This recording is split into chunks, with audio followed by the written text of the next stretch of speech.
ചോദ്യം number 301 Shri V Joy, ബഹുമാനപ്പെട്ട ആരോഗ്യം, വനിതാ ശിശുവികസന വകുപ്പ് മന്ത്രി. സർ, നവകേരള കർമ്മ പദ്ധതി 2 ആർദ്ര മിഷന്റെ ഭാഗമായി 10 പ്രധാന ലക്ഷ്യങ്ങൾ മുൻനിർത്തിയുള്ള പ്രവർത്തനങ്ങളാണ് സംസ്ഥാനത്ത് ഈ കാലഘട്ടത്തിൽ നടന്നുവരുന്നത്. അതിലൊന്നാണ് ക്യാൻസർ രോഗ നിയന്ത്രണവും രോഗപ്രതിരോധവും. ക്യാൻസർ രോഗികളെയും രോഗചികിത്സാ സംവിധാനങ്ങളെയും രോഗനിർണയത്തിനായുള്ള ലാബുകളെയും ക്യാൻസർ ചികിത്സാ കേന്ദ്രങ്ങളെയും ഏകോപിപ്പിക്കുന്നതിനായി എല്ലാ ജില്ലകളിലും ആരോഗ്യവകുപ്പ് തയ്യാറാക്കിയിട്ടുള്ള ഒരു ശൃംഖലയാണ് ക്യാൻസർ ഗ്രിഡ്. സംസ്ഥാനത്തെ 3 ക്യാൻസർ സെൻ്ററുകൾ, മെഡിക്കൽ കോളേജുകളിലെ ക്യാൻസർ ചികിത്സാ യൂണിറ്റുകൾ, ആരോഗ്യവകുപ്പിലെ ക്യാൻസർ കെയർ യൂണിറ്റുകൾ എന്നിവയെ കുടുംബാരോഗ്യ കേന്ദ്രങ്ങൾ മുതൽ ജില്ലാ ആശുപത്രികൾ വരെയുള്ള എല്ലാ ആരോഗ്യ സ്ഥാപനങ്ങളുമായി ബന്ധപ്പെടുത്തിയാണ് ക്യാൻസർ ഗ്രിഡ് സംവിധാനം പ്രവർത്തിക്കുന്നത്. 2025 ഫെബ്രുവരി മാസം 4-ാം തീയതി ആരോഗ്യമാനന്ദം അകറ്റാം അർബുദം എന്ന ജനകീയ ക്യാൻസർ പ്രതിരോധ ക്യാമ്പയിൻ്റെ ഉദ്ഘാടനം ബഹുമാനപ്പെട്ട മുഖ്യമന്ത്രി നിർവഹിച്ച സമയത്ത് ക്യാൻസർ ഗ്രിഡിൻ്റെ പ്രകാശനവും നിർവഹിച്ചിരുന്നു.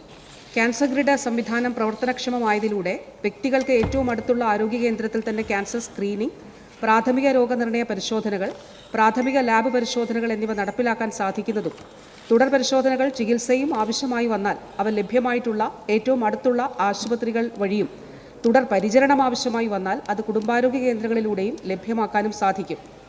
ക്യാൻസർ രോഗ സാധ്യത ഉള്ളവരെ കുടുംബാരോഗ്യ കേന്ദ്ര തലം മുതൽ ഉള്ള സ്ഥാപനങ്ങളിൽ പരിശോധന നടത്തി ആവശ്യമുള്ളവരുടെ സാമ്പിൾ ശേഖരിച്ച് ജില്ലയിലെ ലാബുകളിൽ അയച്ച് രോഗനിർണയം നടത്താനുള്ള ലാബ് നെറ്റ്വർക്ക് സംവിധാനവും ക്യാൻസർ ഗ്രിഡിൻ്റെ ഭാഗമായി ഒരുക്കിയിട്ടുണ്ട്. ക്യാൻസർ സ്ക്രീനിംഗ് ആവശ്യമായ വ്യക്തികൾക്കും ക്യാൻസർ രോഗികൾക്കും സേവനദാതാക്കൾക്കും സേവനങ്ങൾ തൊട്ടടുത്തുള്ള ആരോഗ്യ കേന്ദ്രത്തിലൂടെ തന്നെ ലഭ്യമാക്കാൻ സാധിക്കുന്നു എന്നതാണ് ക്യാൻസർ ഗ്രിഡിൻ്റെ പ്രത്യേകത. ഇതിലൂടെ രോഗികൾക്ക് ഏറ്റവും സമീപത്തുള്ളതും ചിലവ് കുറഞ്ഞതുമായ ലാബുകളും ചികിത്സാ കേന്ദ്രങ്ങളും തിരഞ്ഞെടുക്കുന്നതിനും കൃത്യമായ റഫറൽ സംവിധാനം നടപ്പിലാക്കുന്നതിനും ആശയക്കുഴപ്പങ്ങളും മറ്റു ബുദ്ധിമുട്ടുകളും ഒഴിവാക്കുന്നതിനും സാധിക്കുന്നു. ഇതുകൂടാതെ ക്യാൻസറിനെ പറ്റിയുള്ള ബോധവൽക്കരണ പ്രവർത്തനങ്ങൾ ക്യാൻസർ പ്രാരംഭഘട്ടത്തിൽ തന്നെ കണ്ടെത്തുന്നതിനുള്ള സൗകര്യങ്ങൾ സർക്കാർ ആശുപത്രികളിൽ ഒരുക്കുക, ക്യാൻസർ സെൻ്ററുകളെയും മെഡിക്കൽ കോളേജുകളെയും ജില്ലാ ജനറൽ താലൂക്ക് ആശുപത്രികളെയും ഉൾപ്പെടുത്തി ക്യാൻസർ കെയർ നെറ്റ്വർക്ക് രൂപീകരിക്കുക എന്നിവയും ഈ പദ്ധതിയിലൂടെ ലക്ഷ്യമിടുന്നുണ്ട്. ഇത്തരത്തിൽ സംസ്ഥാനത്ത് രോഗനിർണയത്തിനും ചികിത്സയ്ക്കുമായി സമൂഹത്തിലെ എല്ലാ തട്ടിലുമുള്ള ജനങ്ങൾക്കും ഉപകാരപ്രദമാകുന്ന രീതിയിൽ ക്യാൻസർ പരിരക്ഷ ഉറപ്പാക്കുന്നതിനും ക്യാൻസർ രോഗനിർണയം, ചികിത്സ എന്നിവയുമായി ബന്ധപ്പെട്ട ചിലവ് കുറയ്ക്കുന്നതിനും ലക്ഷ്യമിട്ടാണ് സർ ഈ സംവിധാനങ്ങൾ രൂപീകരിച്ചിട്ടുള്ളത്. ഇതിലൂടെ വ്യക്തികൾക്ക് അവർ താമസിക്കുന്ന സ്ഥലത്ത് നിന്നും മിനിമം ചുറ്റളവിൽ രോഗനിർണയത്തിനും ചികിത്സയ്ക്കും സൗകര്യമുള്ള ആശുപത്രികളുടെ സേവനം തേടാവുന്നതാണ്. ശരി, ടേബിൾ ചെയ്യുന്നു sir. Shri V Joy. Sir, ഈ വികസിത മുതലാളിത്ത രാജ്യങ്ങൾ പോലും നേരിടുന്ന ഏറ്റവും വലിയ വെല്ലുവിളിയാണ് അർബുദ വ്യാപനം. അവിടങ്ങളിലെ മരണനിരക്കിൻ്റെ 30% ഇതുമൂലമാണ് എന്ന കണക്ക് പുറത്തു വരികയാണ്. എന്നാൽ നമ്മുടെ ഇന്ത്യയിൽ ഈ കണക്ക് 10%-ഓളം വരും. ഇപ്പോൾ സംസ്ഥാനത്ത് ആരോഗ്യരംഗം ഏറ്റവും മെച്ചപ്പെട്ട നിലയിലാണ്. ലോകത്ത് തന്നെ അഭിമാനകരമായിട്ടുള്ള നേട്ടമാണ് നമ്മൾ പല കാര്യങ്ങളിലും നമുക്ക് കാണാൻ വേണ്ടിയിട്ട് കഴിയും. സംസ്ഥാനത്ത് വർദ്ധിച്ചു വരുന്ന ക്യാൻസർ മഹാമാരി പ്രതിരോധിക്കാൻ സർക്കാർ സ്വീകരിച്ചു വരുന്ന നടപടികൾ വിശദീകരിക്കാമോ? മിനിസ്റ്റർ. സർ, നവകേരള കർമ്മ പദ്ധതി 2ൻ്റെ ഭാഗമായി ആർദ്ര മിഷനിലൂടെ ഇവിടെ ഉത്തരത്തിൽ പറഞ്ഞതുപോലെ 10 കാര്യങ്ങൾ ലക്ഷ്യം വെച്ചതിൽ ഒന്ന് ക്യാൻസർ രോഗ പ്രതിരോധമാണ്. ഇതിൻ്റെ ഭാഗമായി സർ നമ്മൾ കാണേണ്ടത് സംസ്ഥാനത്ത് ക്യാൻസർ രോഗം കണ്ടെത്തുന്നത് പലപ്പോഴും രോഗത്തിൻ്റെ 4-മത്തെയോ 3-മത്തെയോ ഫേസിലാണ്. 65% മുകളിൽ 65-നും 75%-നും ഇടയിൽ ആളുകൾ 3-മത്തെയോ 4-മത്തെയോ ഫേസിലാണ് രോഗം കണ്ടെത്തുന്നത്. അപ്പോൾ രോഗം സങ്കീർണമാകുകയും ചികിത്സ സങ്കീർണമാകുകയും ആരോഗ്യ പരിരക്ഷയ്ക്ക് പുറത്തുള്ള ആളാണെങ്കിൽ തീർച്ചയായിട്ടും വലിയ സാമ്പത്തിക പ്രതിസന്ധിയൊക്കെ ഉണ്ടാവുകയും ചെയ്യുന്ന സാഹചര്യമുണ്ട്. ഇവിടെയാണ് സംസ്ഥാന സർക്കാർ ഇടപെടുന്നത്. സർ, ബഹുമാനപ്പെട്ട മുഖ്യമന്ത്രി ഫെബ്രുവരി 4-ാം തീയതി ലോക ക്യാൻസർ ദിനത്തിൽ ആഗോള പൊതുജനാരോഗ്യ ചരിത്രത്തിലെ ഏറ്റവും ബൃഹത്തായിട്ടുള്ള ജനകീയമായ ക്യാൻസർ പ്രതിരോധ ക്യാമ്പയിന് തുടക്കം കുറിച്ചു. സർ, 12 മാസം നീണ്ടു നിൽക്കുന്ന ഒരു ക്യാമ്പയിനാണ് ഇത്. ആരോഗ്യം ആനന്ദം അകറ്റാം അർബുദം എന്ന പേരിട്ടിരിക്കുന്ന ഈ ക്യാമ്പയിൻ്റെ ആദ്യത്തെ 1 മാസം സ്ത്രീകൾക്കായിട്ട് നമ്മൾ സമർപ്പിച്ചിരുന്നു. സർ, ഈ ആദ്യത്തെ 1 മാസം ഇതുവരെ സ്ക്രീൻ ചെയ്ത സ്ത്രീകളുടെ എണ്ണം 13,74,662 സർ. ഇതൊരു ചരിത്രമാണ്. ഇതുവരെ പരിശോധനകൾ, അതിന് ശേഷം തുടർ പരിശോധന ആവശ്യമുള്ളവർക്ക് അത് നടത്തുന്നുണ്ട്. ഇതുവരെ പരിശോധന നടത്തിയവരിൽ 120 പുതിയ ക്യാൻസർ പേഷ്യൻസിനെ നമ്മൾ കണ്ടെത്തിയിട്ടുണ്ട്. ഒരുപക്ഷേ ഈ ക്യാമ്പയിൻ ഉണ്ടായിരുന്നില്ല എങ്കിൽ അവർ ക്യാൻസർ ഉണ്ട് എന്നുള്ളത് തിരിച്ചറിയാതെ മുന്നോട്ട് പോകുന്ന സാഹചര്യം ഉണ്ടാകുമായിരുന്നു സർ. സംസ്ഥാന സർക്കാരിൻ്റെ ലക്ഷ്യം ഒന്ന്, ക്യാൻസർ രോഗം മൂലമുള്ള മരണം കുറയ്ക്കുക എന്നുള്ളതാണ്. ക്യാൻസർ രോഗത്തെ പ്രതിരോധിക്കുക, ആദ്യം തന്നെ കണ്ടെത്തി കൃത്യമായിട്ടുള്ള ചികിത്സ ഉറപ്പാക്കുക എന്നുള്ളതാണ്. അതോടൊപ്പം തന്നെ സർ, ചികിത്സ വികേന്ദ്രീകരിക്കുന്നതിന് വേണ്ടി വളരെ കൃത്യമായിട്ടുള്ളൊരു ഇടപെടൽ സംസ്ഥാന സർക്കാർ നടത്തുകയുണ്ടായി. ഇപ്പോൾ RCC, MCC, CCRC, അതുപോലെ 6 മെഡിക്കൽ കോളേജുകൾ, ടെറിഷറിയിൽ തന്നെ വരുന്ന എറണാകുളം GH കൂടാതെ തന്നെ സർ സംസ്ഥാനത്ത് 1522 ആരോഗ്യ കേന്ദ്രങ്ങൾ, CHSCകൾ ഉൾപ്പെടെയുള്ള ഇടങ്ങളിൽ ക്യാൻസർ സ്ക്രീനിങ് സംവിധാനം ഒരുക്കിയിട്ടുണ്ട് സർ. സർ, ഇതൊരു വലിയ മൂവ്മെൻ്റാണ്. അപ്പോൾ ചികിത്സാ സംവിധാനം, അതുമാത്രമല്ല കീമോതെറാപ്പിയും റേഡിയേഷനും ഉൾപ്പെടെയുള്ളവ ജില്ലാതലത്തിലേക്ക് കൂടി, ജില്ലാ ആശുപത്രികളിലേക്ക് കൂടി വികേന്ദ്രീകരിച്ചിട്ടുണ്ട്. പുതിയ ചികിത്സാ സംവിധാനങ്ങൾ CCRCയിലും RCCയിലും MCCയിലും ഉൾപ്പെടെ നമ്മൾ വികസിപ്പിക്കുന്നുണ്ട്. ഐക്യരാഷ്ട്രസഭയുടെ ഒരു അംഗീകാരം അടുത്തയിടെ RCCക്ക് ലഭിച്ചിരുന്നു സർ. അങ്ങനെ മരണനിരക്ക് കുറയ്ക്കുക, ചികിത്സ വികേന്ദ്രീകരിക്കുക, അതോടൊപ്പം ഈ ചികിത്സയുടെ ധനച്ചെലവ് പരമാവധി കുറയ്ക്കുക, ഇതാണ് സംസ്ഥാന സർക്കാർ ലക്ഷ്യമിടുന്നത് സർ. സെക്കൻഡ് ക്വസ്റ്റ്യൻ സാർ, ചില പഠനങ്ങൾ പറയുന്നത് 70% അർബുദവും ഒരു പരിധിവരെ തടയാമെന്നാണ്. പക്ഷേ എന്നാൽ ഇന്നത്തെ ചികിത്സാ രീതി വെച്ചിട്ട് 50% ആളുകൾ രോഗത്തിന് കീഴ്പ്പെടുന്നതാണ് കാണുന്നത്. ഇതിലൊരു പ്രധാനപ്പെട്ട കാര്യം മരുന്നുകളുടെ വില വളരെ കൂടുതലാണ് എന്നുള്ളതാണ്. ക്യാൻസർ ചികിത്സയുമായി ബന്ധപ്പെട്ട ചിലവുകൾ കുറയ്ക്കാൻ സർക്കാർ സ്വീകരിക്കുന്ന നടപടികൾ എന്തൊക്കെയാണ്? Yes minister. സർ, ക്യാൻസർ മരുന്നുകൾ മിതമായ നിലയ്ക്ക്, ഇപ്പോൾ സ്കീമുകൾക്കൊക്കെ പുറത്തുള്ള ആളുകൾക്ക് മിതമായ വിലയ്ക്ക് നൽകുക എന്നുള്ളത് ഈ സർക്കാരിൻ്റെ പ്രഖ്യാപിത ലക്ഷ്യങ്ങളിലൊന്നായിരുന്നു സർ.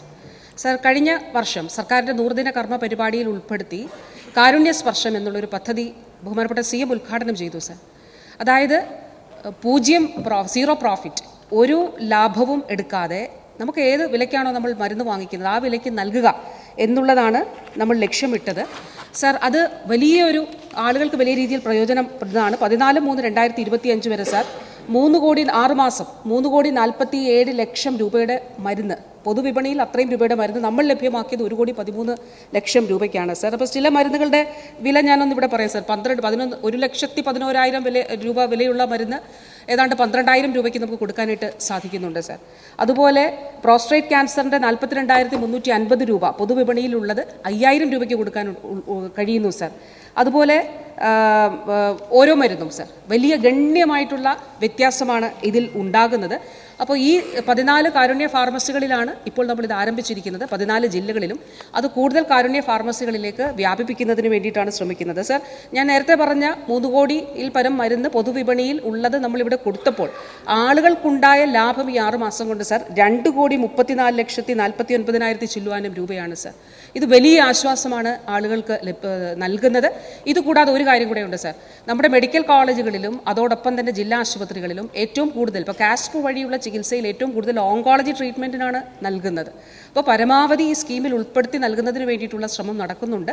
അപ്പോൾ സംസ്ഥാനത്ത് ക്യാൻസർ തന്നെ ഒരു രോഗമാണ് എന്ന് കണ്ടാൽ ആളുകൾക്കൊരു ഭയം ഉണ്ടാകുന്നത്. ഭയത്തിൻ്റെ ആവശ്യമില്ല, പൂർണ്ണമായി ചികിത്സിച്ച് ഭേദമാക്കാൻ കഴിയും, ആദ്യം കണ്ടുപിടിക്കണം. അപ്പോൾ അതിനൊപ്പം തന്നെ ഈ രീതിയിൽ സർക്കാർ ഇടപെടുന്നുണ്ട്. ശ്രീമതി KK ശൈല ടീച്ചർ ചുമതലപ്പെടുത്തിയ പ്രകാരം ശ്രീ KV സുമേഷ്.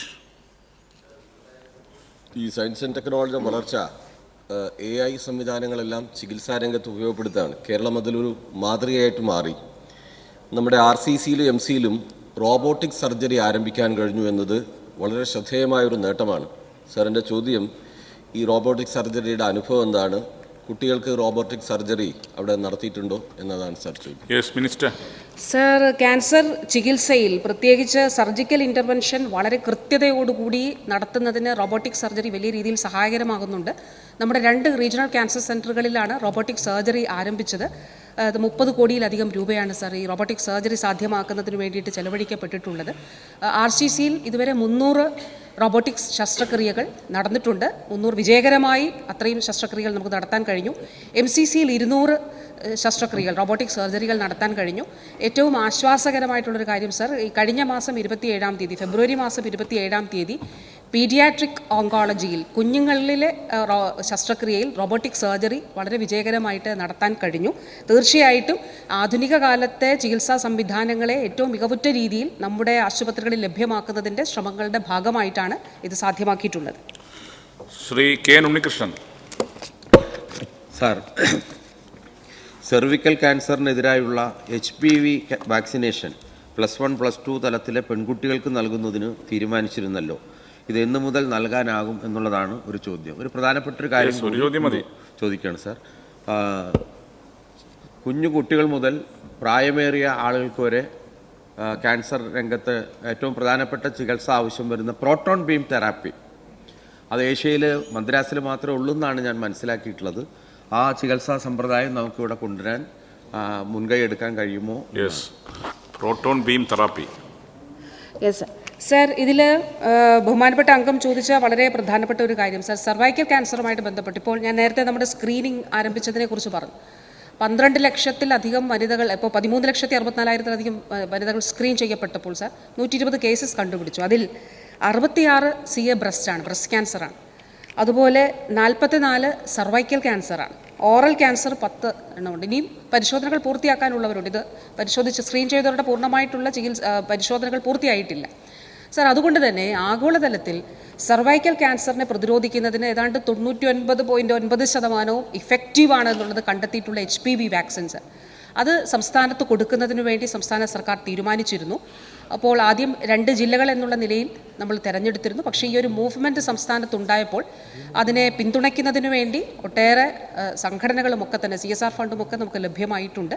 അപ്പോൾ ഇതിൻ്റെ അടിസ്ഥാനത്തിൽ മാർച്ച് മാസത്തിൽ തന്നെ നമ്മുടെ സംസ്ഥാനത്തെ ജില്ലകളിൽ ഏതാണ്ട് എല്ലാ ജില്ലകളിലും തന്നെ HPV വാക്സിൻ പെൺകുട്ടികൾക്ക് കൊടുക്കുന്നതിന് സാധിക്കും സർ. പെൺകുട്ടികളും ആൺകുട്ടികളും കൊടുക്കണം എന്നാണ് വൈദ്യശാസ്ത്രം പറയുന്നത്. പക്ഷേ ആദ്യം നമ്മൾ പെൺകുട്ടികൾക്ക് അത് കൊടുത്തു തുടങ്ങുന്നുണ്ട്. അവരുടെ ഒരു ഏജ് ഗ്രൂപ്പ് കൂടി വൈദ്യശാസ്ത്രം പറയുന്നുണ്ട് സർ. 9 മുതൽ 14 വയസ്സ് വരെ ഒരു ഗ്രൂപ്പ്, അത് ഒരു ഡോസ് മതിയാകും. ആ നിലയിലേക്ക് പിന്നെ ഹയർ സെക്കൻഡറി വിഭാഗം. അപ്പോൾ അതിൽ ഒരു സർക്കാർ കൃത്യമായൊരു തീരുമാനം എടുത്തുകൊണ്ട് എല്ലാ ജില്ലകളിലും ഇത് ലഭ്യമാക്കുന്നതിന് വേണ്ടിയിട്ടുള്ള നടപടികളാണ് സ്വീകരിക്കുന്നത്. ഈ തൊട്ടടുത്ത് തന്നെ അത് നമുക്ക് ആരംഭിക്കാനായിട്ട് കഴിയും സർ. പുതിയ രീതിയിലുള്ള ചികിത്സാ സംവിധാനങ്ങൾ സംബന്ധിച്ച് ഈ ബഹുമാനപ്പെട്ട അംഗം പറഞ്ഞ കാര്യങ്ങൾ ഉൾപ്പെടെ നമ്മുടെ സംസ്ഥാനത്ത് ആരംഭിച്ചിട്ടുണ്ട് എന്നുള്ളത് കൂടി അറിയിക്കാനായിട്ട് ആഗ്രഹിക്കുന്നു. ശ്രീ KD പ്രസാദ് ചുമതലപ്പെടുത്തിയ പ്രകാരം ശ്രീ MS അരുൺകുമാർ. സർ, മിനിസ്റ്ററോട് സൂചിപ്പിച്ചു, അടുത്തിടെ ആദരണീയനായ മുഖ്യമന്ത്രി ലോഞ്ച് ചെയ്ത ക്യാൻസർ ഗ്രിഡ് പദ്ധതിയെക്കുറിച്ച്. ക്യാൻസർ ചികിത്സാ രംഗത്ത് എന്തെല്ലാം മാറ്റങ്ങളാണ് ഇതുമായി ബന്ധപ്പെട്ടുണ്ടാകുക? ക്യാൻസർ ഗ്രിഡിൽ ഉൾപ്പെട്ടിട്ടുള്ള ആശുപത്രികളുടെ എണ്ണത്തിൽ വർധനവ് വരുത്താൻ ഉദ്ദേശിക്കുന്നുണ്ടോ? അങ്ങനെയെങ്കിൽ ലെപ്രസി സാനിറ്റോറിയത്തെ കൂടി അതിൻ്റെ ഭാഗമായി ഉൾപ്പെടുത്തുക എന്നുള്ളതാണ് സർ. നമ്മുടെ ക്യാൻസർ പ്രതിരോധത്തിൻ്റെയും നിയന്ത്രണത്തിൻ്റെയും ഭാഗമായിട്ടാണ് നമ്മൾ ക്യാൻസർ ഗ്രിഡ് രൂപീകരിച്ചത്. ഇപ്പോൾ അതിൽ ഏറ്റവും ഗുണപരമായിട്ടുള്ള കാര്യം സർ, ഇപ്പോൾ ആർദ്ര മിഷൻ്റെ ഭാഗമായി നമ്മുടെ ആരോഗ്യ കേന്ദ്രത്തെ കുടുംബാരോഗ്യ കേന്ദ്രമായിട്ട് ഉയർത്തി. കുടുംബാരോഗ്യ കേന്ദ്രം ആ കുടുംബങ്ങളുടെ ആരോഗ്യ കേന്ദ്രം എന്നുള്ളത് തന്നെയാണ് സർ. ഒരു രോഗമുണ്ടായാൽ നമ്മൾ ആദ്യം എവിടേക്ക് പോകണം? അവിടെ നിന്ന് ഡോക്ടർ കണ്ടിട്ട് നമ്മൾ റെഫർ ചെയ്ത് അടുത്ത തലത്തിലേക്ക്, സെക്കൻഡറി തലത്തിലേക്ക് വിടുന്നു. അപ്പോൾ ഈ ഘട്ടത്തിൽ സാർ സംസ്ഥാനത്തെ എല്ലാ ആരോഗ്യ കേന്ദ്രങ്ങളിലും, കുടുംബാരോഗ്യ കേന്ദ്രങ്ങളിലും, CHCകളിലും ക്യാൻസർ സ്ക്രീനിങ് സംവിധാനം നമുക്ക് ഉറപ്പാക്കാനായിട്ട് കഴിഞ്ഞിട്ടുണ്ട്. ക്യാൻസർ ഗ്രിഡ് മൂലമുള്ള പ്രയോജനങ്ങൾ ഞാനിവിടെ ഉത്തരത്തിൽ വളരെ വിശദമായിട്ട് പറഞ്ഞിട്ടുണ്ട് സർ. ഒരു ആശയക്കുഴപ്പവുമില്ലാതെ നമ്മുടെ പഞ്ചായത്തിൽ അല്ലെങ്കിൽ നമ്മുടെ തദ്ദേശം നമ്മൾ താമസിക്കുന്നതിന് തൊട്ടടുത്ത് ഏത് ആരോഗ്യ കേന്ദ്രത്തിൽ നമുക്ക് സ്ക്രീൻ ചെയ്യാം. അതിനുശേഷം സാർ എവിടേക്ക് പോകണം, ഒരു ആശയക്കുഴപ്പവും വേണ്ട. നമുക്ക് ഏറ്റവും അടുത്തുള്ള സംവിധാനം എവിടെയാണ്, പരിശോധനയ്ക്ക് എവിടേക്ക് പോകണം, അതുൾപ്പെടെയുള്ള വിവരങ്ങൾ പൊതുസമൂഹത്തിന് ലഭ്യമാക്കുന്നതിന് ക്യാൻസർ ഗ്രിഡ് സഹായിക്കും. 2 തലത്തിലുണ്ട് സാർ. ഒന്ന്, പൊതുസമൂഹത്തിന് പ്രയോജനപ്പെടും. 2, സർവീസ് പ്രൊവൈഡേഴ്സിന്, ആരോഗ്യ പ്രവർത്തകർക്കും ഈ ആളുകളെ ഇതിലേക്ക് ഗൈഡ് ചെയ്യുന്നതിന് സാധിക്കും. അപ്പോൾ ക്യാൻസർ ഗ്രിഡിൽ നിലവിൽ ഇപ്പോൾ നമുക്ക് ഉള്ള ആശുപത്രികൾ കൂടാതെ സ്വകാര്യ മേഖലയിലെ ആശുപത്രികളെ കൂടി ഉൾപ്പെടുത്തിക്കൊണ്ട് ഇത് വിപുലീകരിക്കുന്നതിന് വേണ്ടിയിട്ടുള്ള ശ്രമം നടക്കുന്നുണ്ട്. അതുപോലെ ഇത് ഡിജിറ്റലൈസ് ചെയ്യുകയാണ് സാർ. അതൊരു വലിയ പ്രവർത്തനമാണ്. അതിൽ നമ്മൾ കേന്ദ്ര സർക്കാരിൻ്റെ സഹായം ചോദിച്ചിരുന്നു, പക്ഷേ നമുക്കത് ലഭിച്ചിട്ടില്ല. അപ്പോൾ അത് ലഭിച്ചില്ലെങ്കിൽ നമ്മൾ ഈ പ്രവർത്തനവുമായിട്ട് മുന്നോട്ട് പോകേണ്ടതായിട്ടുമുണ്ട്. അതുകൂടാതെ ബഹുമാനപ്പെട്ട അംഗം പറഞ്ഞ അദ്ദേഹത്തിൻ്റെ നൂറനാട് ആശുപത്രിയിലും സ്ക്രീനിങ് സംവിധാനം തീർച്ചയായിട്ടും നമുക്ക് നമ്മുടെ നയത്തിൻ്റെ ഭാഗമായിട്ട് തന്നെ ഒരുക്കാനായിട്ട് കഴിയും sir. Shri KP Majeed. Sir, ഈ ക്യാൻസർ രോഗനിർണയവും മറ്റു കാര്യങ്ങളും ആരോഗ്യവകുപ്പിൻ്റെയും അതുപോലെ സന്നദ്ധ സംഘടന നേതൃത്വത്തിൽ നടക്കുന്നുണ്ട്. പക്ഷേ അങ്ങനെ നിർണയം നടത്തി രോഗം നിർണയിച്ചു കഴിഞ്ഞാൽ അവർക്ക് ചികിത്സിക്കുന്ന കാര്യങ്ങൾ ഇപ്പോൾ അന്യമായി കിടക്കുകയാണ്. നമ്മൾ താലൂക്ക് ഹോസ്പിറ്റലെങ്കിലും ഇങ്ങനെ വരുന്ന രോഗികളെ ചികിത്സിക്കാനും അതിനാവശ്യമായ ഡോക്ടർമാരെ കൊടുത്ത് അത് മെച്ചപ്പെടുത്താനും വേണ്ടിയുള്ള അവരുടെ സംവിധാനത്തെ പറ്റി ആലോചിച്ചിട്ടുണ്ടോ? Yes minister. സർ, രോഗം കണ്ടെത്തി കഴിഞ്ഞാൽ അതിന് കൃത്യമായിട്ടുള്ള ചികിത്സ നമുക്ക് ഉറപ്പാക്കേണ്ടതായിട്ടുണ്ട്. അതുകൊണ്ടാണ് സർ ഈ സർക്കാരിൻ്റെ ആർദ്ര മിഷൻ്റെ ഭാഗമായി നേരത്തെ മെഡിക്കൽ കോളേജുകളിലും ചുരുക്കം ചില മെഡിക്കൽ കോളേജുകളിലും റീജിയണൽ ക്യാൻസർ സെൻറ്റേഴ്സിലുമുള്ള ചികിത്സകൾ ജില്ലാതലത്തിലേക്ക് വികേന്ദ്രീകരിക്കുന്നതിന് നമുക്ക് കഴിഞ്ഞു. 25 ജില്ലാ ആശുപത്രികളിൽ ഇപ്പോൾ നമ്മൾ ലഭ്യമാക്കുന്നുണ്ട് സർ. അതുകൂടാതെ നല്ലൂർനാടൊക്കെ പോലെയുള്ള ട്രൈബൽ മേഖലയിൽ നമ്മൾ പ്രത്യേകമായിട്ട് ക്യാൻസർ ചികിത്സ നൽകുന്നുണ്ട്. ഇപ്പോൾ തിരൂര് ആശുപത്രിയിൽ നല്ല നിലയിൽ അവിടെ ഓങ്കോളജിയുടെ പ്രവർത്തനം നടക്കുന്നുണ്ട്. പുതിയ കെട്ടിടത്തിന് ലൈസൻസ് കിട്ടിയാൽ തിരൂർ ആശുപത്രിയിൽ നമുക്ക് പുതിയ സംവിധാനങ്ങൾ ഒരുക്കിക്കൊണ്ട് തന്നെ ഓങ്കോളജി സേവനങ്ങൾ ആളുകൾക്ക് ലഭ്യമാക്കാനായിട്ട് കഴിയും. അപ്പോൾ തീർച്ചയായിട്ടും ചികിത്സ വികേന്ദ്രീകരിക്കുക, അതായത് RCCയിലോ MCCയിലോ CCRCയിലോ മെഡിക്കൽ കോളേജിലോ ഒക്കെ കണ്ടതിന് ശേഷം അവരെ ബാക്ക് റെഫർ ചെയ്യും സർ. ബാക്ക് റെഫർ ചെയ്ത് കഴിഞ്ഞാൽ ജില്ലാ ആശുപത്രിയിൽ തന്നെ അവർക്ക് റേഡിയേഷൻ എടുക്കുന്നതിനോ കീമോതെറാപ്പി എടുക്കുന്നതിനോ, കീമോതെറാപ്പി എല്ലാ ജില്ലാ ആശുപത്രികളിലും നമുക്ക് എടുക്കുന്ന സംവിധാനമുണ്ട് സർ. ആ നിലയിൽ ഒരുക്കിയിട്ടുണ്ട്. അതിനനുസരിച്ചിട്ടുള്ള തുടർ സംവിധാനങ്ങളും സർക്കാർ ഒരുക്കിയിട്ടുണ്ട്. ശ്രീ പ്രമോദ് നാരായൺ, പ്ലീസ് ശ്രീ പ്രമോദ് നാരായൺ. പ്രധാനമായ പ്രിസിഷൻ മെഡിസിൻ, ഇമ്മ്യൂണോതെറാപ്പി എന്നിവയ്ക്ക് ആധാരമായ ജനറ്റിക് റിസർച്ചിലും ഇന്നലെ പ്രശസ്തമായ പരുമല ക്യാൻസർ ചികിത്സാ സെന്ററിൽ നടന്ന സെമിനാറിൽ ഡോക്ടർ VP ഗംഗാധരനെ പോലുള്ള വിദഗ്ധരും അതിജീവനത്തിനായി പൊരുതുന്നവർക്കെല്ലാം ആത്മധൈര്യമേകുന്ന അഭിനേത്രി പ്രിയപ്പെട്ട മമത മോഹൻദാസും ചൂണ്ടിക്കാണിച്ച ഡേറ്റാ വിനിയോഗം, ക്ലിനിക്കൽ ട്രയൽ എന്നീ കാര്യങ്ങളിലും അന്താരാഷ്ട്ര സഹകരണം ഉറപ്പാക്കാൻ കേരളം സ്വീകരിക്കുന്ന നടപടികൾ വിശദീകരിക്കാമോ?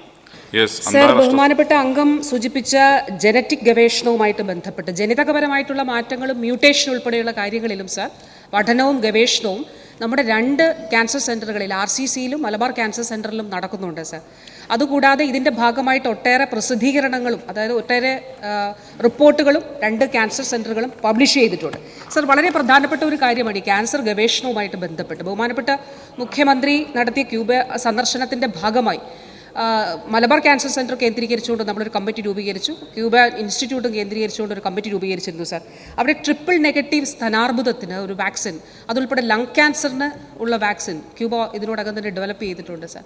അപ്പോൾ ഈ സബ് കമ്മിറ്റികളുടെ സഹായത്തോടെ ഇപ്പോൾ ആദ്യം തന്നെ ട്രിപ്പിൾ നെഗറ്റീവ് ബ്രസ്റ്റ് ക്യാൻസറിനുള്ള മോളിക്യൂൾസ് അവർ ഇവിടേക്ക് നൽകിക്കൊണ്ട് MCC കൂടി ആ ഗവേഷണത്തിൻ്റെ ഭാഗമായി ചേർന്നുകൊണ്ട് നമുക്കത് വികസിപ്പിക്കാനായിട്ട് സാധിക്കും. ഞാൻ നേരത്തെ പറഞ്ഞ ഗവേഷണങ്ങളുടെ ഭാഗമായിട്ടാണ് സാർ RCC CDAC-ഉമായിട്ട് ചേർന്നുകൊണ്ട് സർവീസ് സ്കാൻ ഡെവലപ്പ് ചെയ്ത്, സർവീസ് സ്കാൻ സർവൈക്കൽ ഗർഭാശയകള ക്യാൻസറിൽ ഒരു സെല്ല് പോലും വിട്ടുപോകാതെ മെക്കനൈസ്ഡ് ആയിട്ട് അത് കണ്ടുപിടിക്കുന്നതിന് വേണ്ടിയിട്ടുള്ള സംവിധാനം ഒരുക്കിയിട്ടുണ്ട്.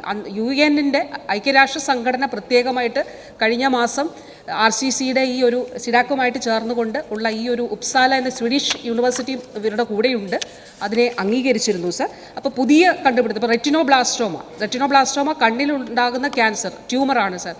അപ്പോൾ അതിൽ കണ്ണെടുത്ത് കളയാതെ തന്നെ ആ ട്യൂമർ എവിടെയാണോ അവിടെ കൃത്യമായി ചികിത്സിക്കുന്നതിന് വേണ്ടിയുള്ള സംവിധാനം മലബാർ ക്യാൻസർ സെൻറ്റർ ഡെവലപ്പ് ചെയ്തിട്ടുണ്ട് സർ.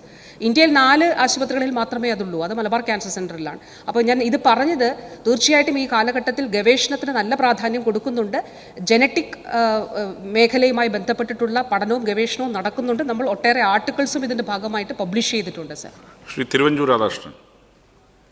സാർ, കഴിഞ്ഞ ഒരു 20 വർഷക്കാലത്തെ കണക്കെടുത്ത് നോക്കിയാൽ ക്യാൻസർ രോഗികളുടെ എണ്ണം വർദ്ധിച്ചു വരുന്നതായിട്ടും അത് വളരെ ഭയാനകമാണ് എന്നുള്ളതാണ് വിദഗ്ധരുടെ അഭിപ്രായം. ഡോക്ടർ ഗംഗാധരനെ പോലുള്ള ആളുകൾ ഇതിനെ സപ്പോർട്ട് ചെയ്തുകൊണ്ട് അഭിപ്രായ പ്രകടനം നടത്തിയിട്ടുമുണ്ട്. സാർ, കേരളത്തിൽ അങ്ങനെ ഒരു സിറ്റുവേഷൻ ഉണ്ടാകാനുള്ള കാരണം എന്താണ്? അത് ശമിപ്പിക്കുന്നതിന് വേണ്ടിയുള്ള ദീർഘവീക്ഷണത്തോടു കൂടിയുള്ള നടപടി ഉണ്ടാകാൻ പറ്റുമോ? ചൈൽഡ് ക്യാൻസറാണ് സാർ ഇതിലത്തെ ഏറ്റവും പ്രധാനപ്പെട്ട ഒരു പ്രശ്നം. കേരള ക്യാൻ എന്ന് പറഞ്ഞ് ഒരു മൂവ്മെൻറ്റ് അതിനെതിരായിട്ട് നടക്കുന്നുണ്ട്. പക്ഷേ അങ്ങനെയുള്ള നമ്മുടെ ഇൻസ്റ്റിറ്റ്യൂഷൻസും ഗവൺമെൻറ്റിന് പുറത്തുള്ള സംഘടനകളും എല്ലാവരും കൂടി ചേർന്ന് ഒരു മാസ് മൂവ്മെൻറ്റിനെ കുറിച്ച് ഗവൺമെൻറ് ആലോചിക്കുമോ? വിദഗ്ധ ചികിത്സ കൊടുക്കുമോ?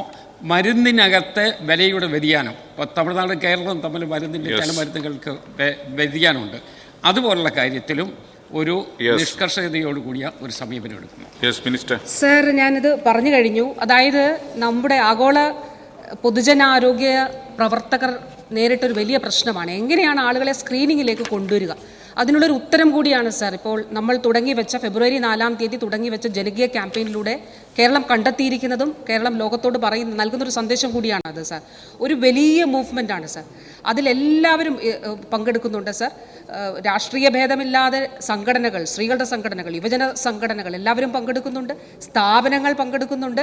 അതുപോലെ സമൂഹത്തിൻ്റെ എല്ലാ വിഭാഗങ്ങളും ഒന്നിച്ചണി ചേർന്നുകൊണ്ടാണ് സാർ ആരോഗ്യം ആനന്ദം അകറ്റാം അർബുദം എന്നുള്ള 12 മാസ ക്യാമ്പയിനാണ് സാർ. അതാണ് ഞാൻ പറഞ്ഞത്, ആദ്യത്തെ ഒരു മാസം 13 ലക്ഷത്തിലധികം വനിതകൾ സ്ക്രീൻ ചെയ്യപ്പെട്ടു. ഇപ്പോൾ കോട്ടയം ജില്ലയിൽ മാത്രം ഏതാണ്ട് 60,000-ന് മുകളിൽ സ്ത്രീകൾ, ആദ്യത്തെ മാസം നമ്മൾ സ്ത്രീകൾക്ക് വേണ്ടി ഡെഡിക്കേറ്റ് ചെയ്തതാണ് സാർ. 60,000-ന് മുകളിൽ സ്ത്രീകൾ അവിടെ സ്ക്രീൻ ചെയ്യപ്പെട്ടു. കോട്ടയം ജില്ലയെ സംബന്ധിച്ച് ബഹുമാനപ്പെട്ട അംഗം ജില്ലയിൽ നിന്നുള്ള ജനപ്രതിനിധി ആയതുകൊണ്ട് കൂടി സർ, അവിടെ കോട്ടയം ക്യാൻ എന്ന് പറഞ്ഞ് പ്രത്യേകമായിട്ടുള്ളൊരു പരിപാടി നടക്കുന്നുണ്ട്. ഓരോ ജില്ല കേന്ദ്രീകരിച്ചും ഇത്തരത്തിലുള്ള പരിപാടി നടക്കുന്നുണ്ട് സർ. ഇതൊരു മാസ് മൂവ്മെന്റ് ആണ്. ഈ ഇങ്ങനെ ഒരു മാസ് മൂവ്മെന്റ് നടന്നതിന്റെ ഭാഗമായിട്ടാണ് ഇപ്പോൾ ഞാൻ HPV വാക്സിന്റെ കാര്യം പറഞ്ഞു സർ, അതിൽ പിന്തുണ നമുക്ക് ലഭിക്കുന്നത്. മരുന്നിന്റെ കാര്യം ഞാൻ പറഞ്ഞു സർ. കാരുണ്യ സ്പർശം ഇന്ത്യയിൽ ആദ്യമായിട്ടാണ്.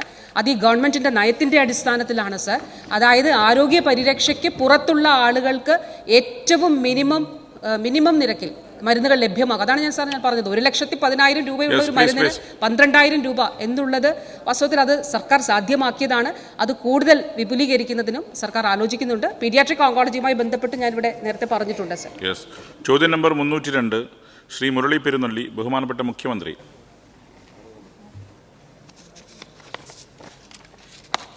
സർ, സംസ്ഥാനത്ത് നിരവധി പേരെ വാഗ്ദാനം നൽകി കബളിപ്പിച്ച പാതിവില തട്ടിപ്പുമായി ബന്ധപ്പെട്ട് 12/3/2025 വരെ 1343 കേസുകൾ പോലീസ് രജിസ്റ്റർ ചെയ്തിട്ടുണ്ട്. ഇതിൽ 665 കേസുകൾ ക്രൈംബ്രാഞ്ചിന് കൈമാറാൻ തീരുമാനിച്ചിട്ടുണ്ട്. എറണാകുളം ക്രൈംബ്രാഞ്ച് പോലീസ് സൂപ്രണ്ടിൻ്റെ നേതൃത്വത്തിലുള്ള പ്രത്യേക അന്വേഷണ സംഘമാണ് കേസുകൾ അന്വേഷിക്കുന്നത്. ക്രൈംബ്രാഞ്ച് ADGPക്കാണ് അന്വേഷണത്തിൻ്റെ മേൽനോട്ട ചുമതല. മുഖ്യപ്രതിയുടെ ബാങ്ക് അക്കൗണ്ടുകൾ കണ്ടെത്തി മരവിപ്പിച്ചും വിവിധ കേസുകളിൽ ഉൾപ്പെട്ട രേഖകൾ പിടിച്ചെടുത്തും ക്രൈംബ്രാഞ്ച് അന്വേഷണം നല്ല രീതിയിൽ പുരോഗമിച്ചു വരുന്നുണ്ട്. തട്ടിപ്പിൻ്റെ പ്രധാന സൂത്രധാരനായ അനന്തകൃഷ്ണൻ, രവി പന്നക്കൽ, ബഷീർ PP, റിയാസ്, മുഹമ്മദ് ഷാഫി, ആനന്ദകുമാർ എന്നിവരെ ഇതിനകം അറസ്റ്റ് ചെയ്തിട്ടുണ്ട്. അന്വേഷണം ആരംഭിച്ച 386 കേസുകളിലെ കണ്ടെത്തലുകൾ പ്രകാരം 1. പകുതി വിലക്ക് സ്കൂട്ടർ നൽകാമെന്ന് വാഗ്ദാനം നൽകി 48,386 പേരിൽ നിന്നും 281,43,34,000 രൂപ വാങ്ങിയതിൽ 16,438 പേർക്ക് മാത്രമാണ് സ്കൂട്ടർ നൽകിയത്. 2. ഇപ്രകാരം ലാപ്ടോപ്പ് വാഗ്ദാനം ചെയ്ത് 36,891 പേരിൽ നിന്ന് 9,22,27,500 രൂപ വാങ്ങിയതിൽ 29,897 പേർക്ക് മാത്രമാണ് ലാപ്ടോപ്പ് നൽകിയത്. 3. സമാനമായി തയ്യൽ മെഷീൻ വാഗ്ദാനം നൽകി 56,082 പേരിൽ നിന്ന് 23,24,27,200 രൂപ വാങ്ങിയതിൽ 53,478 പേർക്കാണ് മെഷീൻ ലഭിച്ചത്. 4. 279 കേസുകളുടെ ക്രൈംബ്രാഞ്ച് അന്വേഷണം ആരംഭഘട്ടത്തിലാണ്. സർ, ഇരുചക്ര വാഹനങ്ങൾ നൽകാമെന്ന് വാഗ്ദാനം നൽകി 49,386 പേരിൽ നിന്നും 281,43,34,000 രൂപ കൈപ്പറ്റിയതായാണ് ഇതുവരെ കണ്ടെത്തിയത്. പ്രതിയുടെയും പ്രതിയുടെ സ്ഥാപനങ്ങളുടേതുമായി 23 ബാങ്ക് അക്കൗണ്ടുകൾ കണ്ടെത്തിയിട്ടുണ്ട്. 3 ഭൂസ്വത്തുക്കൾ അറ്റാച്ച് ചെയ്യുന്നതിനുള്ള കോടതി നടപടികൾ ആരംഭിച്ചിട്ടുണ്ട്. ശ്രീ മുരളി പെരുന്നല്ലി. സർ, സൗജന്യ നിരക്കിൽ എന്തെങ്കിലും മോഹിപ്പിച്ചാൽ ആ വലയിൽ വീഴുന്നവരുടെ എണ്ണം കൂടി വരുന്ന ഒരു കാലഘട്ടമാണിത്. ഈ പാതിവില തട്ടിപ്പ് സംഘടിതമായൊരു കൊള്ളയാണ് എന്നുള്ള കാര്യം തർക്കരഹിതമായിട്ടുള്ള കാര്യമാണ്. ഇത്തരം കൊള്ളക്കാർക്ക് നമ്മുടെ കേരളത്തിൽ സ്ഥാനമില്ലെന്ന് ഉറക്കെ പ്രഖ്യാപിച്ചുകൊണ്ട് അവർക്കെതിരെ കർക്കശ നടപടിയെടുത്തുകൊണ്ടാണ് ഇടതുപക്ഷ സർക്കാർ നേതൃത്വം കൊടുക്കുന്ന മുഖ്യമന്ത്രി അടക്കമുള്ളവർ പ്രവർത്തിച്ചുകൊണ്ടിരിക്കുന്നത്. ഈ പാതിവില തട്ടിപ്പിൻ്റെ ആസൂത്രകർ, നേരിട്ട് തട്ടിപ്പിൽ ഇടപെട്ടവർ, ഇടനിലക്കാരായി നിന്ന ഏജൻസികൾ, സ്ഥാപനങ്ങൾ, ഇവയുടെ വിശദാംശങ്ങൾ എന്തൊക്കെയാണെന്ന് വ്യക്തമാക്കാമോ? ഇതിൽ ആരെയെങ്കിലും അറസ്റ്റ് ചെയ്ത് അവരുടെ സ്വത്ത് മരവിപ്പിച്ച് ഗുണഭോക്താക്കൾക്ക് പണം നൽകാൻ ആവശ്യമായ നടപടി എടുക്കുന്നു? ബഹുമാനപ്പെട്ട മുഖ്യമന്ത്രി. സർ, ഇതുമായി ബന്ധപ്പെട്ട ഒട്ടേറെ വിവരങ്ങൾ ഇപ്പോൾ പുറത്തു വന്നിട്ടുണ്ട്. ഇനിയും പുറത്തു വരേണ്ടതായിട്ടുണ്ടാകും അന്വേഷണ ഘട്ടത്തിൽ. ഈ socio economic and environmental development society എന്നൊരു സംഘടന വഴി അതേപോലെ തന്നെ NGO കോൺഫെഡറേഷനുകൾ മുഖേനയുമാണ് പാതിവില തട്ടിപ്പ് നടത്തിയത്. ആനന്ദകുമാർ ചെയർമാനും അനന്തകൃഷ്ണൻ കോർഡിനേറ്ററുമായാണ് സീഡ് സൊസൈറ്റികളും കോൺഫെഡറേഷനുകളും രൂപീകരിച്ചത്. പ്രമുഖ വ്യക്തികളോടൊപ്പം നിൽക്കുന്ന ഫോട്ടോകൾ സമൂഹ മാധ്യമത്തിലൂടെ പ്രചരിപ്പിച്ച് ജനങ്ങളുടെ വിശ്വാസ്യത നേടിയായിരുന്നു തട്ടിപ്പ്. CSR ഫണ്ട് ഉപയോഗിച്ച് സ്കൂട്ടർ ഉൾപ്പെടെയുള്ളവ നൽകാമെന്നായിരുന്നു വാഗ്ദാനം. കേന്ദ്ര ഫണ്ട് ലഭിക്കുമെന്ന ധാരണ പരത്താനും ഇവർക്ക് കഴിഞ്ഞിട്ടുണ്ട്. വിശ്വാസ്യത ആർജിക്കുന്നതിനായി വിവിധ സ്ഥലങ്ങളിൽ കോർഡിനേറ്റർമാരെയും ഫീൽഡ് സ്റ്റാഫുകളെയും നിയമിച്ചാണ് ഗുണഭോക്താക്കളെ ആകർഷിച്ചത്. ഇതിന് കോർഡിനേറ്റർമാർക്ക് കമ്മീഷൻ നൽകിയിരുന്നതായും വിവരമുണ്ട്. ആദ്യഘട്ടത്തിൽ പദ്ധതിയിൽ ചേർന്ന മുഴുവൻ സ്ത്രീകൾക്കും പകുതി വിലക്ക് സ്കൂട്ടറുകൾ നൽകി. അതിനെ തുടർന്ന് വിശ്വാസ്യത കൂടുകയും നിരവധി പേർ പദ്ധതിയിൽ ആകൃഷ്ടരാകുകയും ചെയ്തു. എന്നാൽ പിന്നീട് പദ്ധതിയിൽ ചേർന്നവർക്ക് സ്കൂട്ടർ ഉൾപ്പെടെയുള്ളവ ലഭിക്കാതെ വന്നു. തുടർന്നാണ് ഇത് സംബന്ധിച്ച പരാതികൾ ലഭിച്ചു തുടങ്ങിയത്. Second question. രാഷ്ട്രീയ നേതാക്കളാരെങ്കിലും ഈ തട്ടിപ്പിൽ പങ്കാളിയായിട്ടുണ്ടോ? എങ്കിൽ അതിൻ്റെ വിശദാംശങ്ങൾ എന്തൊക്കെയാണെന്ന് വ്യക്തമാക്കാമോ? ബഹുമാനപ്പെട്ട CM. സർ, ഇതെല്ലാം അന്വേഷണത്തിലിരിക്കുന്ന സമയമാണിപ്പോൾ. വിശദമായ അന്വേഷണത്തിന് ശേഷം മാത്രമേ ആർക്കൊക്കെ ഇതിൽ പങ്കാളിത്തം ഉണ്ട് എന്ന് പറയാൻ പറ്റൂ. ഇപ്പോൾ പങ്കാളിത്തം ഉണ്ടായ ആളുകളെ പറ്റി ഞാൻ നേരത്തെ പറഞ്ഞിട്ടുണ്ട് ചോദ്യത്തിൻ്റെ ഭാഗമായി. ശ്രീ TI മധുസൂദനൻ. സർ, തട്ടിപ്പ് സംഘങ്ങളെയും ലഹരി മാഫിയകളെയും പിടിച്ചുകെട്ടുന്നതിൽ ഇന്ത്യയിൽ മാതൃകാപരമായിട്ടുള്ള നടപടികളാണ് കേരളം സ്വീകരിച്ചു വരുന്നത്. ഈ പാതിവില തട്ടിപ്പിൽ ഏറ്റവും കൂടുതൽ കുടുങ്ങിക്കിടക്കുന്നത് സാധാരണക്കാരായിട്ടുള്ള ആളുകളാണ്. ഇത് തട്ടിപ്പാണെന്ന് മനസ്സിലാക്കാൻ പോലും അവർക്ക് സാധിക്കുന്നില്ല. ഈ ഇരകളായിട്ടുള്ളവർക്ക് അവർക്ക് നഷ്ടപ്പെട്ടിട്ടുള്ള പണം വേഗത്തിൽ തിരിച്ച് ലഭ്യമാക്കുന്നതിനുള്ള നടപടികൾ സ്വീകരിക്കുന്നതിന് കഴിയുമോ? ബഹുമാനപ്പെട്ട മുഖ്യമന്ത്രി. സർ, ഈ ഇരകളായവരുടെ താല്പര്യത്തോടൊപ്പം തന്നെയാണ് സർക്കാർ. പക്ഷേ നിയമപരമായ നടപടികളുണ്ടല്ലോ, അതൊക്കെ പൂർത്തിയാക്കി മാത്രമേ മറ്റ് നടപടികളിലേക്ക് കടക്കാൻ പറ്റൂ. ശ്രീമതി ദലീമ.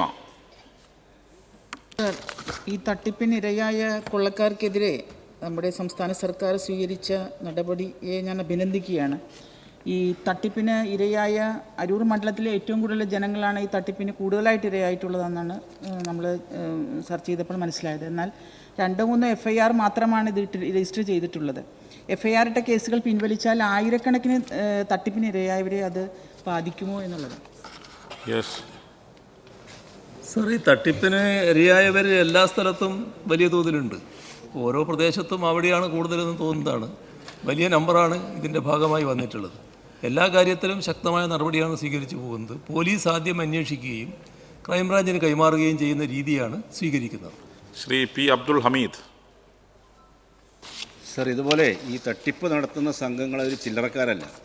അവർക്ക് സംസ്ഥാന, ദേശീയ, അന്തർദേശീയ ബന്ധങ്ങളൊക്കെ ഈ തട്ടിപ്പ് സംഘങ്ങൾക്കുണ്ട്.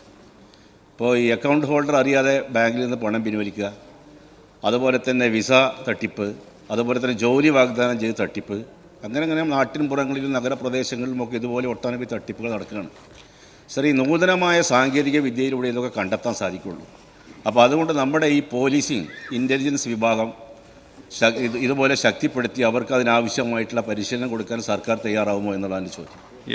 ബഹുമാനപ്പെട്ട CM. സർ, തീർച്ചയായും ഇത്തരം കാര്യങ്ങളിൽ ഗൗരവമായ നിലപാട് തന്നെയാണ് പൊതുവേ അന്വേഷണ ഏജൻസികൾ സ്വീകരിക്കുന്നത്. നമ്മുടെ കേരളത്തിൽ തന്നെ ഇത്തരം കാര്യങ്ങളുമായി ബന്ധപ്പെട്ട് പലതരത്തിലുള്ള മുന്നറിയിപ്പുകൾ നമ്മുടെ വിവിധ ഏജൻസികൾ നൽകാറുണ്ട് എന്നുള്ളതാണ് വസ്തുത. പക്ഷേ നിയമപരമായൊരു ഘട്ടം വരുമ്പോൾ മാത്രമല്ലേ ഇടപെടാൻ പറ്റൂ. നിയമവശവും കൂടി നോക്കേണ്ടതായിട്ടുണ്ടല്ലോ. എന്നാൽ ശങ്കിക്കേണ്ടതാണ്, സംശയിക്കേണ്ടതാണ്. ഇങ്ങനെയെല്ലാം ചില കാര്യങ്ങൾ നടക്കുന്നുണ്ട്, അത് കൂടുതൽ നിരീക്ഷിക്കേണ്ടതാണ് എന്നെല്ലാമുള്ള റിപ്പോർട്ടുകൾ പലപ്പോഴും വരാറുണ്ട്. അതിൻ്റെ ഭാഗമായുള്ള നടപടികളും നല്ല ഫലം ചെയ്യാറുണ്ട്. ചില തട്ടിപ്പുകാരെ നമുക്ക് കണ്ടെത്താനും പിടികൂടാനും ഒക്കെ കഴിഞ്ഞത് അതിൻ്റെ ഭാഗമായിട്ടാണല്ലോ. അപ്പോൾ അത്തരം നടപടികൾ തുറന്നു പോകുന്നുണ്ട്. പക്ഷേ ഒരു ഭാഗം നമ്മുടെ സമൂഹം പൊതുവിൽ ശ്രദ്ധിക്കേണ്ടതായിട്ടുണ്ട്.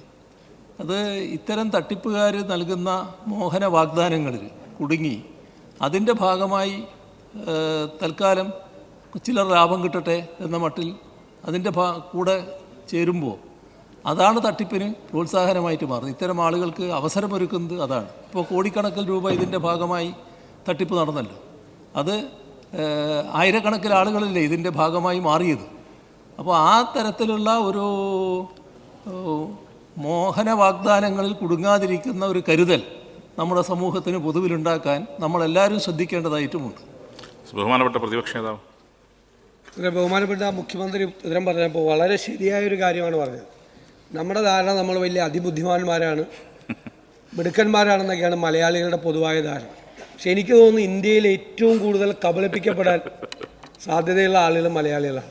ഏറ്റവും കൂടുതൽ കബളിപ്പിക്കപ്പെടുന്ന ആളുകളും മലയാളികളാണ്. 1 കോടി രൂപ നിക്ഷേപിച്ചാൽ മാസം 12 ലക്ഷം രൂപ, അതായത് 12% പലിശ കൊടുക്കാം എന്ന് പറഞ്ഞിട്ട് 1 കോടി രൂപ നിക്ഷേപിക്കുകയാണ്. ഒരു മാസം 12% ആയാൽ ഒരു വർഷത്തെ പലിശ 244%.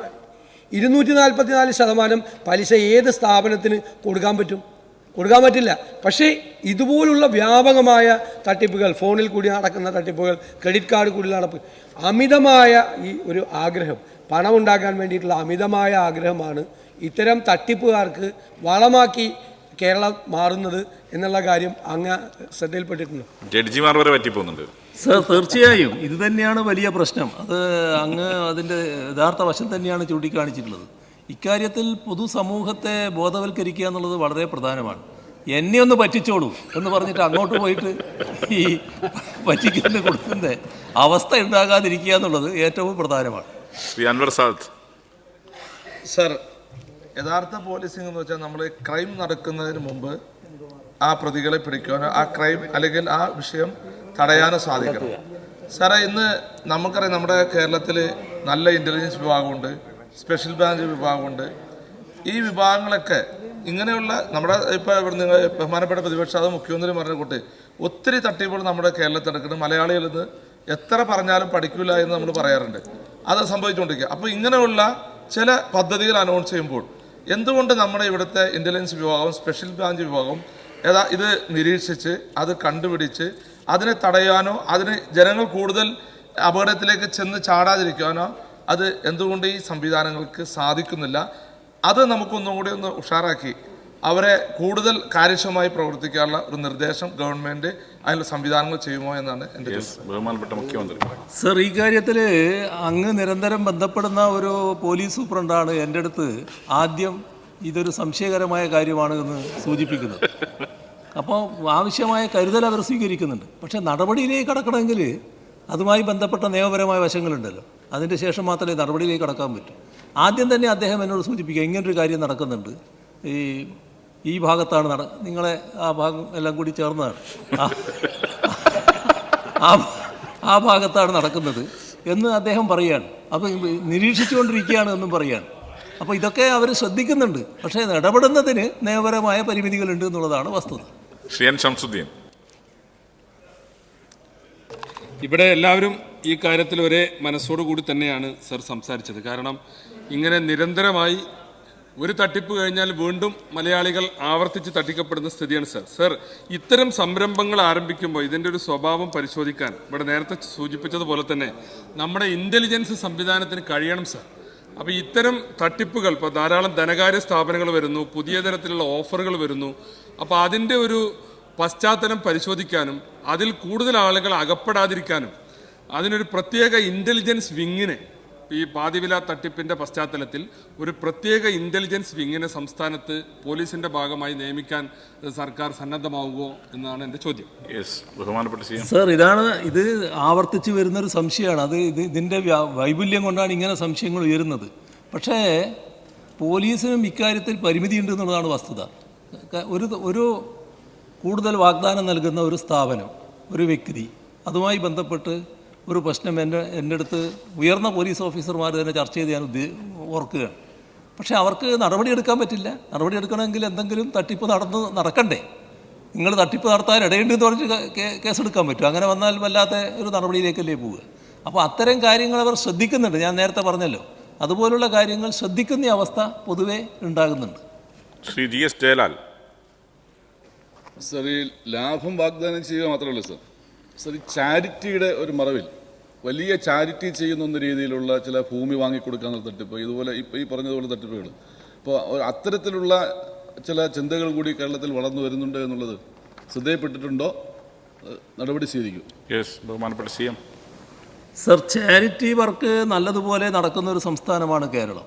അതിൽ മഹാഭൂരിഭാഗവും നല്ല സൗദ്ദേശത്തോടെ, നല്ല അർപ്പണബോധത്തോടെ നടത്തുന്ന പ്രവർത്തനങ്ങളാണ്. ആ കൂട്ടത്തിൽ ഏതെങ്കിലും തരത്തിൽ ഇമാതിരി കാര്യങ്ങളുണ്ടെങ്കിൽ അത് നമുക്ക് പ്രത്യേകം പരിശോധിക്കാം. ശ്രീ രാഹുൽ മാങ്കൂട്ടത്തിൽ. സർ, ഈ വിദേശത്ത് പഠിക്കാനും ജോലിക്കുമൊക്കെ പോകാനായി ആഗ്രഹിക്കുന്ന നിരവധി ചെറുപ്പക്കാരുണ്ട്. ഈ ചെറുപ്പക്കാരെ വലിയ രീതിയിൽ സാമ്പത്തികമായി ചൂഷണം ചെയ്യുന്ന ചെറുതും വലുതുമായ വലിയ സംഘങ്ങൾ നമ്മുടെ നാട്ടിൽ പ്രവർത്തിക്കുന്നുണ്ട്.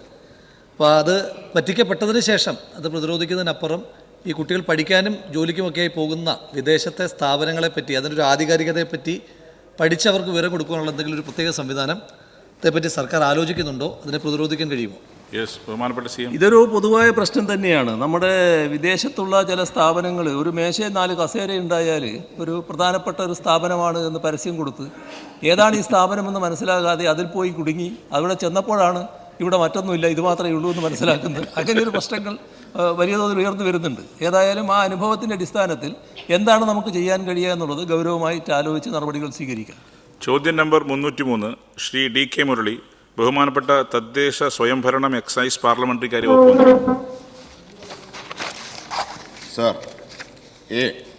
ഉണ്ട്.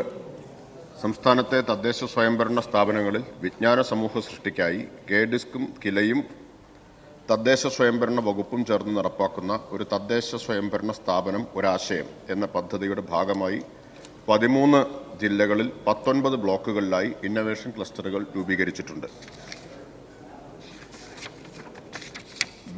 സാധ്യമാകും. തദ്ദേശ സ്വയംഭരണ സ്ഥാപന പ്രദേശത്തെ ജനങ്ങൾ ദൈനംദിന ജീവിതത്തിൽ നേരിടുന്ന പ്രാദേശിക വെല്ലുവിളികൾ തദ്ദേശ സ്വയംഭരണ സ്ഥാപന തലത്തിൽ തന്നെ കണ്ടെത്തുകയും അവയെ തരംതിരിച്ച് അതത് വിഷയമേഖലയിലെ അക്കാദമിക ഗവേഷണ സ്ഥാപനങ്ങൾ വഴിയും വിദഗ്ധരുടെ കൂട്ടായ്മ വഴിയും ഹാക്കത്തോൺ സംവിധാനത്തിലൂടെയും പരിഹാരമാർഗങ്ങൾ കണ്ടെത്തി പദ്ധതി രേഖകൾ ആക്കുന്നതിനും അവ നടപ്പിലാക്കുന്നതിനും തദ്ദേശ ഭരണ സ്ഥാപനങ്ങളെ സഹായിക്കുന്നതിനു വേണ്ടിയുള്ള ഒരു ആവാസ വ്യവസ്ഥ ഒരുക്കാൻ ഇന്നൊവേഷൻ ക്ലസ്റ്ററുകൾ വഴി സാധിക്കുന്നതാണ്. Thank you. Shri DK Murali. Sir,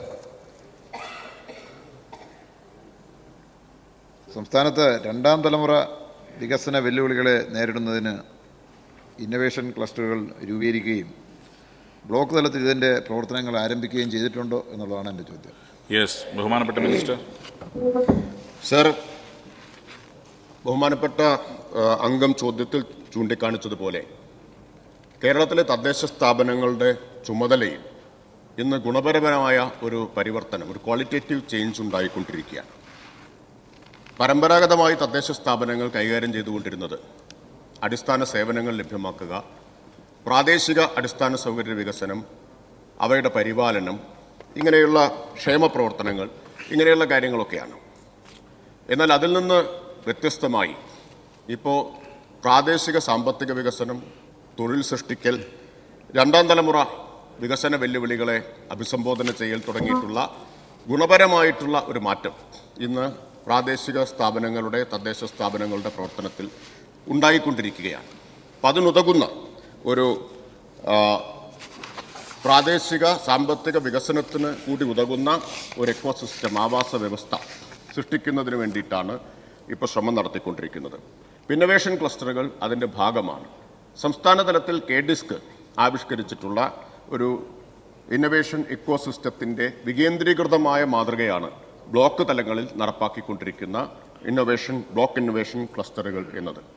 ഇപ്പോൾ വിജ്ഞാന സമ്പദ് വ്യവസ്ഥയിലേക്ക് കേരളത്തെ മാറ്റുന്നതിനും വിജ്ഞാന സമൂഹമായി കേരള സമൂഹത്തെ ആകെ പരിവർത്തിപ്പിക്കുന്നതിനും സംസ്ഥാന സർക്കാരിൻ്റെ തന്നെ നേതൃത്വത്തിൽ പ്രവർത്തനങ്ങൾ നടന്നുകൊണ്ടിരിക്കുകയാണ്. ഇവിടെ അക്കാദമികമായ സ്ഥാപനങ്ങളുണ്ട്, വ്യവസായ സ്ഥാപനങ്ങളുണ്ട്. ഈ അക്കാദമിക് സ്ഥാപനങ്ങളുടെയും വ്യവസായ സ്ഥാപനങ്ങളുടെയും അറിവിനെയും വൈദഗ്ധ്യത്തെയും അതുപോലെ തന്നെ നൂതനാശയങ്ങളെയും ഒക്കെ തദ്ദേശ സ്ഥാപനങ്ങളുമായും പ്രാദേശിക സമൂഹവുമായും കണ്ണിചേർത്തുകൊണ്ട് വിജ്ഞാന സമ്പദ് വ്യവസ്ഥയുടെ ഒരു ചാലക ശക്തിയാക്കി മാറ്റുക, അതിന് ഉള്ള ഒരു പിന്തുണാ സംവിധാനം എന്ന നിലയിൽ കൂടിയാണ് ഈ ബ്ലോക്ക് ഇന്നൊവേഷൻ ക്ലസ്റ്ററുകളെ സർക്കാർ വിഭാവനം ചെയ്തിട്ടുള്ളത്.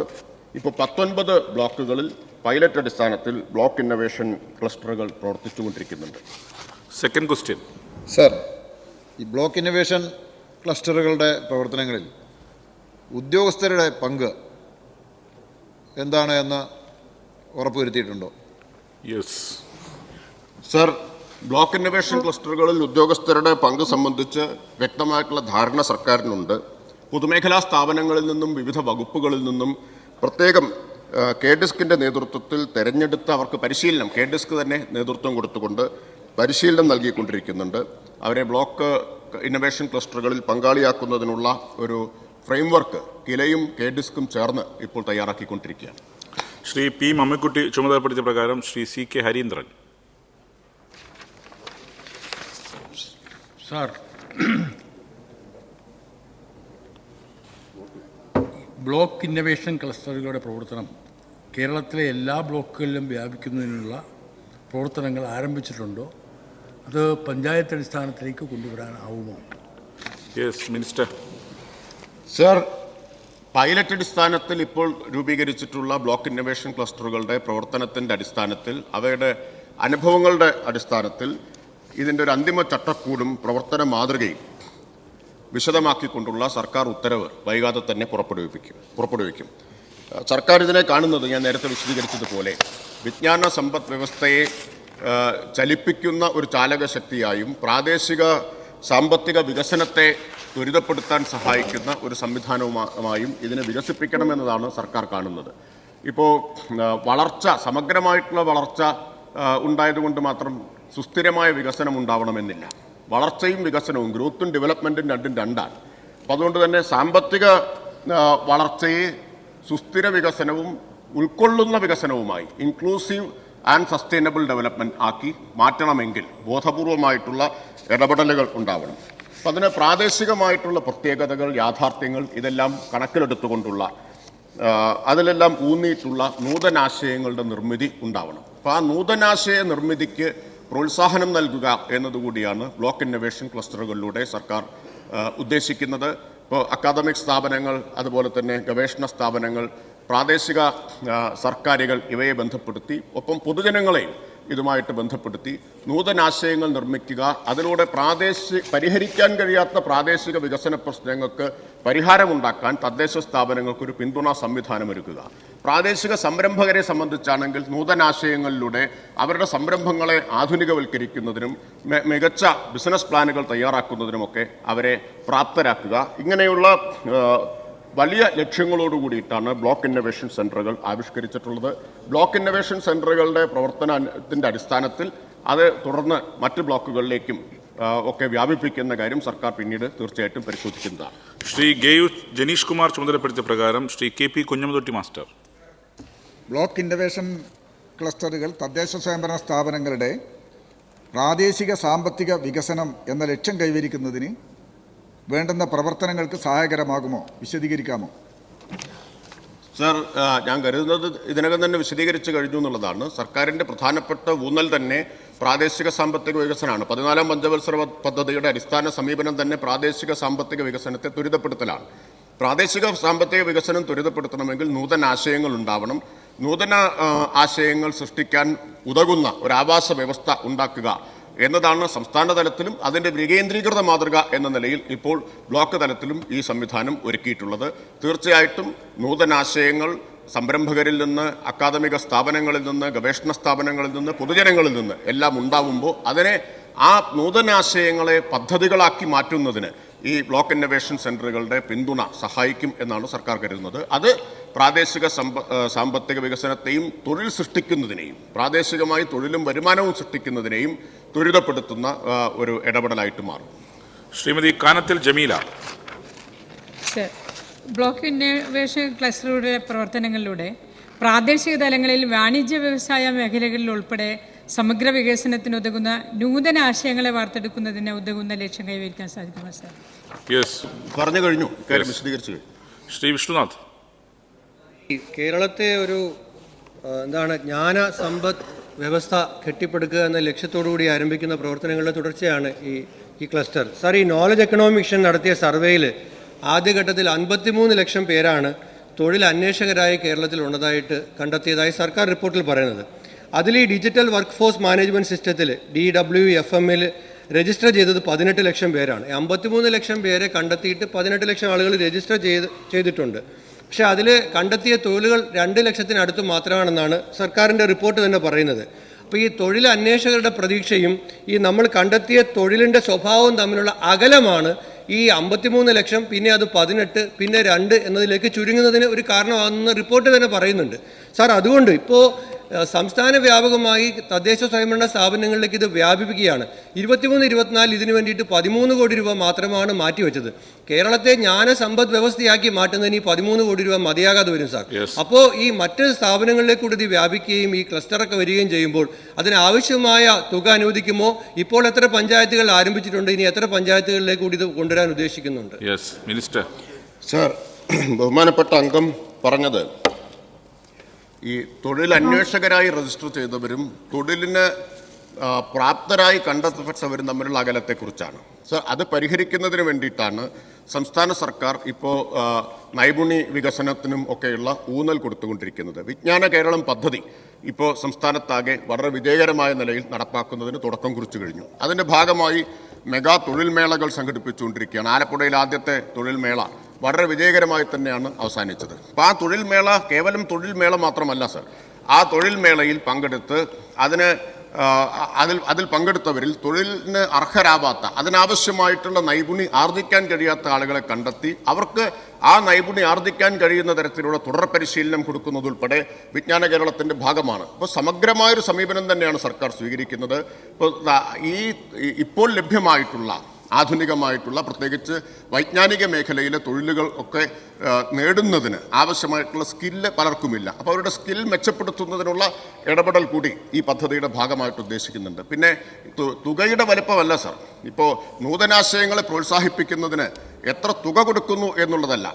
ഇപ്പോൾ സ്റ്റാർട്ടപ്പ് മിഷൻ്റെ 5 ലക്ഷം രൂപയുടെ സഹായം സ്വീകരിച്ചുകൊണ്ടാണ് സർ ഇന്ന് ലോകത്താകെ ശ്രദ്ധേയമായി തീർന്ന ഒരു ശ്രീ PC വിഷ്ണുനാഥ് അങ്ങയുടെ ചോദ്യത്തിനാണ് മറുപടി. അപ്പോൾ വെറും 5 ലക്ഷം രൂപയുടെ ഒരു സഹായം സ്റ്റാർട്ടപ്പ് മിഷൻ കൊടുത്തത് ഉപയോഗിച്ചുകൊണ്ടാണ് കേരളത്തിലും ഇന്ത്യയിലും നല്ല ലോകത്തിലാകെ ശ്രദ്ധേയമായി തീർന്ന മാൻഹോൾ വൃത്തിയാക്കുന്നതിനുള്ള റോബോട്ട് ജെൻ റോബോട്ടിക്സ് എന്ന ഒരു സംഘം ചെറുപ്പക്കാർ, എൻ്റെ മണ്ഡലത്തിൽ നിന്നുള്ള തൃത്താലയിൽ നിന്നുള്ള ഒരു സംഘം ചെറുപ്പക്കാരാണ്. അവരൊരു സിനിമ കാണാൻ പോയി. ആ സിനിമയിൽ നിന്ന് കിട്ടിയ ഒരാശയത്തെ അവർ വികസിപ്പിക്കുകയും അതൊരു നൂതനാശയം എന്ന നിലയിൽ അതിനെ വികസിപ്പിക്കുകയും അതൊരു പദ്ധതിയാക്കി മാറ്റുകയും ചെയ്തു. ഇന്ന് 100 കണക്കിന് രാജ്യങ്ങളിലേക്ക് അവരുടെ ഉൽപ്പന്നം കയറ്റിയേക്കുകയാണ്. ഇപ്പോൾ റോബോട്ട് ഉപയോഗിച്ചുകൊണ്ട് മാൻഹോൾ എങ്ങനെ വൃത്തിയാക്കാം. 5 ലക്ഷം രൂപയാണ് സ്റ്റാർട്ടപ്പ് മിഷൻ്റെ സഹായം. അപ്പോൾ അത്തരമൊരു എക്കോസിസ്റ്റം ഉണ്ടാക്കുക എന്നുള്ളതാണ് പ്രശ്നം. അപ്പോൾ എത്ര തുക കൊടുക്കുന്നു അല്ലെങ്കിൽ തുകയുടെ വലിപ്പമല്ല പ്രധാനം. എന്തായാലും സർക്കാർ ഈ പ്രശ്നത്തെ സമഗ്രമായിട്ട് അഭിസംബോധന ചെയ്യുകയാണ്. കേരളത്തിലെ വിജ്ഞാന സമൂഹമാക്കി മാറ്റുന്നതിനും വൈജ്ഞാനിക തൊഴിലുകൾ നേടാൻ പ്രാപ്തരാക്കുന്നതിന് ആവശ്യമായിട്ടുള്ള എല്ലാ പിന്തുണയും, സ്കിൽ ആർജിക്കുന്നതുൾപ്പെടെയുള്ള എല്ലാ പിന്തുണയും കൊടുക്കാൻ ലക്ഷ്യമിട്ടുകൊണ്ടുള്ള സമഗ്ര പദ്ധതിയായിട്ടാണ് വിജ്ഞാന കേരളം നടപ്പാക്കുന്നത്. ശ്രീ അഹമ്മദ് ദേവർകോവിൽ. ഓക്കെ, ശരി. ശ്രീ TJ വിനോദ്. സർ, രാജ്യത്തിനകത്തും പുറത്തുമുള്ള നിരവധി സ്ഥാപനങ്ങളെയും കമ്പനികളെയും സഹകരിച്ചുകൊണ്ട് മാത്രമേ ബ്ലോക്ക് ഇന്നൊവേഷൻ ക്ലസ്റ്ററുകൾ നടപ്പാക്കാൻ കഴിയുള്ളൂ. എന്നിരിക്കെ കേരളത്തിലും ഇന്ത്യയിലും വിദേശത്തുമുള്ള ഇത് സംബന്ധിച്ച് എത്ര സ്ഥാപനങ്ങളെയും കമ്പനികളെയുമാണ് സർക്കാർ സമീപിച്ചിട്ടുള്ളത്? അങ്ങനെ സമീപിച്ചിട്ടുണ്ടെങ്കിൽ ആ സ്ഥാപനങ്ങളുടെ പേര് വിവരം വ്യക്തമാക്കാമോ? അവർക്ക് നൽകിയിട്ടുള്ള നിർദ്ദേശങ്ങൾ എന്താണെന്ന് വ്യക്തമാക്കാം. മിനിസ്റ്റർ. സർ, ഇതിവിടെ വിശദീകരിച്ചു കഴിഞ്ഞു. പ്രാദേശിക തലത്തിലുള്ള നമ്മുടെ ഗവേഷണ സ്ഥാപനങ്ങൾ, അക്കാദമിക് സ്ഥാപനങ്ങൾ, അവയെ പ്രാദേശിക സർക്കാരുകളുമായിട്ട് ബന്ധപ്പെടുത്തുകയാണ്. വ്യവസായങ്ങൾ ഇവയെ ബന്ധപ്പെടുത്തുന്ന തരത്തിലാണ് ഇത് വിഭാവനം ചെയ്തിട്ടുള്ളത്. വിജ്ഞാന കേരളം പദ്ധതി മറ്റൊന്നാണ്. ആ വിജ്ഞാന കേരളം പദ്ധതിയിൽ തൊഴിൽ ദാതാക്കളായിട്ടുള്ള എല്ലാ സ്ഥാപനങ്ങളെയും നാം കൊണ്ടുവരുന്നുണ്ട്. തൊഴിൽ മേളകളുടെയൊക്കെ ഭാഗമായിട്ട് അവരെല്ലാം അണിനിരത്തുന്നുണ്ട്. രണ്ടും രണ്ടാണ്. ബ്ലോക്ക് ഇന്നൊവേഷൻ ക്ലസ്റ്ററുകളും വിജ്ഞാന കേരളത്തിൻ്റെ ഭാഗമായിട്ടുള്ള തൊഴിൽ ലഭ്യമാക്കാനുള്ള പദ്ധതിയും രണ്ടാണ് എന്ന കാര്യം വ്യക്തമാക്കുക. ചോദ്യം നമ്പർ 304 ശ്രീ VR സുനിൽകുമാർ, ഭക്ഷ്യ വിതരണ പൊതു വകുപ്പ് മന്ത്രി. സർ, A&B സാമ്പത്തിക നയപരിഷ്കരണങ്ങൾ, ആഗോള വിപണി സാധ്യതകൾ, പുത്തൻ സാങ്കേതിക വിദ്യയുടെ ആവിർഭാവം തുടങ്ങിയവ തുടങ്ങിയവ മൂലം സേവനങ്ങളുടെയും സാധനങ്ങളുടെയും വിപണി വലിയ മാറ്റങ്ങൾക്ക് വിധേയമായിട്ടുണ്ട് സാർ. സ്റ്റേബിൾ ചെയ്യുന്നോ? സ്റ്റേബിൾ ചെയ്യാം. Thank you. Shri V R Sunilkumar. Sir, direct selling കമ്പനികളെയും ഡയറക്റ്റ് സെല്ലർമാരെയും നിരീക്ഷിക്കുന്നതിനായി മോണിറ്ററിംഗ് സംവിധാനം രൂപീകരിച്ചതായി പറഞ്ഞുവല്ലോ. ഇപ്രകാരം ഒരു സംവിധാനത്തിൻ്റെ രൂപീകരണത്തിലേക്ക് നയിച്ച സാഹചര്യം വിശദമാക്കാം. Yes minister. Sir, 2021 direct selling കേന്ദ്ര ചട്ടങ്ങൾ കൃത്യമായി പാലിക്കുന്നുവെന്ന് ഉറപ്പുവരുത്തുന്നതിനായി സംസ്ഥാന സർക്കാരുകൾ ഒരു നിരീക്ഷണ സംവിധാനം ഏർപ്പെടുത്തണമെന്ന് പ്രസ്തുത ചട്ടങ്ങളിലെ ചട്ടം 11 നിഷ്കർഷിക്കുന്നുണ്ട് സാർ. ഇത്തരമൊരു പശ്ചാത്തലത്തിലാണ് സംസ്ഥാന സർക്കാർ നിരീക്ഷണ സംവിധാനവും മാർഗരേഖയും രൂപീകരിച്ചത്. ഈ സംവിധാനം ഡയറക്റ്റ് സെല്ലിംഗ് കമ്പനികളെക്കുറിച്ച് കൂടുതൽ മനസ്സിലാക്കുന്നതിന് ഉപഭോക്താക്കളെ സഹായിക്കുന്നു. കൂടാതെ ചട്ടങ്ങൾ കൃത്യമായി പാലിച്ച് പ്രവർത്തിക്കുന്ന കമ്പനികൾക്ക് അവരുടെ വിശ്വാസ്യത ഉപഭോക്താക്കളെ ബോധ്യപ്പെടുത്തുവാനും സഹായിക്കുന്നു. യെസ് സർ, ഡയറക്റ്റ് സെല്ലിംഗ് മേഖലയുമായി ബന്ധപ്പെട്ട് വലിയൊരു ജനവിഭാഗം തൊഴിലെടുത്തു വരുന്നു. ഈ മേഖലയിലേക്ക് നിയമപരമായ പരിരക്ഷ നൽകുന്നതിലൂടെ ഇനിയും ധാരാളം ആളുകൾ ഈ മേഖലയിലേക്ക് കടന്നു വരും. ഈ മേഖലയിൽ തൊഴിലെടുക്കുന്നവർക്ക് സംരക്ഷണം നൽകാൻ സർക്കാർ എന്തെങ്കിലും നടപടി സ്വീകരിക്കുമോ? സർ, ഇന്ത്യയിൽ ഡയറക്റ്റ് സെല്ലിങ്ങിൻ്റെ ഭാവി വളരെയധികം പ്രതീക്ഷ നൽകുന്നതാണ്. വരും വർഷങ്ങളിൽ ഈ വ്യവസായം മെച്ചപ്പെടുമെന്നാണ് കാണുന്നത്. ഇത് സ്വാഭാവികമായും കൂടുതൽ തൊഴിലവസരങ്ങൾ സൃഷ്ടിക്കുകയും സർക്കാരിന് നികുതി വരുമാനം ഉറപ്പുവരുത്തുകയും ചെയ്യും. ഉപഭോക്തൃ താൽപ്പര്യം സംരക്ഷിക്കുക എന്നതാണ് വകുപ്പിൻ്റെ ഉത്തരവാദിത്വം. ഈ മേഖലയിൽ തൊഴിലെടുക്കുന്നവരുടെ തൊഴിൽ സംരക്ഷണവും ക്ഷേമവും തൊഴിൽ വകുപ്പുമായി ബന്ധപ്പെട്ടതാണ്. ആവശ്യമുള്ള പക്ഷം ആ വകുപ്പുമായി ആ വിഷയം ചർച്ച ചെയ്യുന്നതാണ് sir. Shri E Chandrasekharan. Sir, direct സെല്ലിങ്ങുമായി ബന്ധപ്പെട്ട് രൂപീകരിച്ചിട്ടുള്ള മോണിറ്ററിംഗ് കമ്മിറ്റിയുടെ ചുമതലകൾ എന്തൊക്കെയാണ്? ഇതിൻ്റെ പരിശോധനയെ കണ്ടെത്തുന്ന നിരീക്ഷണത്തെ കണ്ടെത്തുന്ന പ്രശ്നങ്ങൾ പരിഹരിക്കുന്നതിന് എന്തൊക്കെ മാർഗങ്ങളാണ് സ്വീകരിക്കുന്നത്? അത് കാര്യങ്ങൾ വിശദീകരിക്കണം. Yes minister. സർ, കമ്പനികളുടെ enrolment, direct selling rules violation സംബന്ധിച്ച് പരാതി സ്വീകരിക്കൽ, ഡയറക്റ്റ് സെല്ലിംഗ് കമ്പനികൾ നടത്തുന്ന നികുതി വെട്ടിപ്പ്, മറ്റ് അനഭിലഷണീയ കച്ചവട പ്രവണതകൾ എന്നിവ സംബന്ധിച്ച് ബന്ധപ്പെട്ട എൻഫോഴ്സ്മെൻറ്റ് അധികാരികളുടെ ശ്രദ്ധയിൽപ്പെടുത്തി നടപടി ഉറപ്പുവരുത്തുക. സംശയാസ്പദമായ കമ്പനികൾ, ഉൽപ്പന്നങ്ങൾ സംബന്ധിച്ച് ഉപഭോക്താക്കൾക്ക് മുന്നറിയിപ്പ് നൽകുക എന്നതൊക്കെയാണ് സർ മോണിറ്ററിംഗ് അതോറിറ്റിയുടെ ചുമതലകൾ.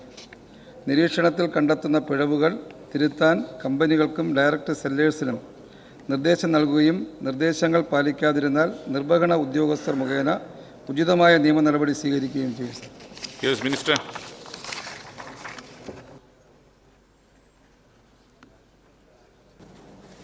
മിനിസ്റ്റർ.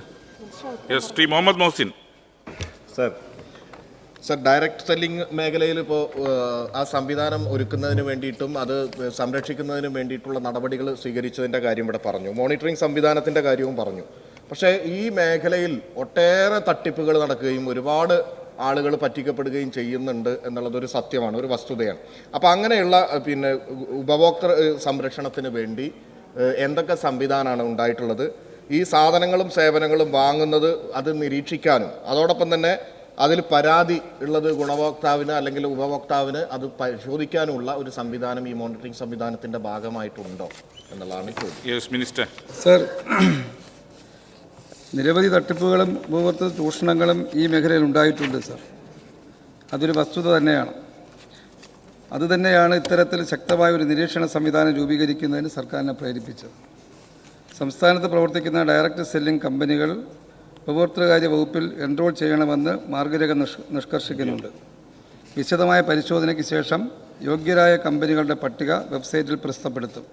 അത്തരത്തിൽ എൻറോൾ ചെയ്യുന്ന കമ്പനികളുടെ ലിസ്റ്റ് പരിശോധിച്ച് ഉപഭോക്താവിന് കമ്പനിയുടെ വിശ്വാസ്യത ബോധ്യപ്പെടാവുന്നതാണ്. അറിവുണ്ടായിരിക്കുക എന്നതാണ് ചൂഷണം ഒഴിവാക്കുന്നതിന് അടിസ്ഥാനപരമായി വേണ്ടത്. ഇത്തരത്തിലുള്ള അറിവ് ഉപഭോക്താക്കളിലേക്ക് എത്തിക്കുക എന്നതാണ് ഈ മോണിറ്ററിംഗ് സംവിധാനത്തിലൂടെ സർക്കാർ ലക്ഷ്യം വയ്ക്കുന്നത്. ബഹുമാന്യ മുഖ്യമന്ത്രി നേരത്തെ ചില മറുപടി പറഞ്ഞ് നമ്മളെല്ലാം കേട്ടതാണ്. തട്ടിപ്പുകളെല്ലാം ഒഴിവാക്കാൻ നമ്മൾ വിചാരിച്ചാൽ മാത്രം കഴിയില്ല. ഉപഭോക്താക്കൾ അതിനെ സംബന്ധിച്ച് ജാഗ്രത ഉണ്ടായാൽ മാത്രമേ അതിന് കഴിയൂ എന്നുള്ളതാണ് സത്യം. Shri C C Mukundan.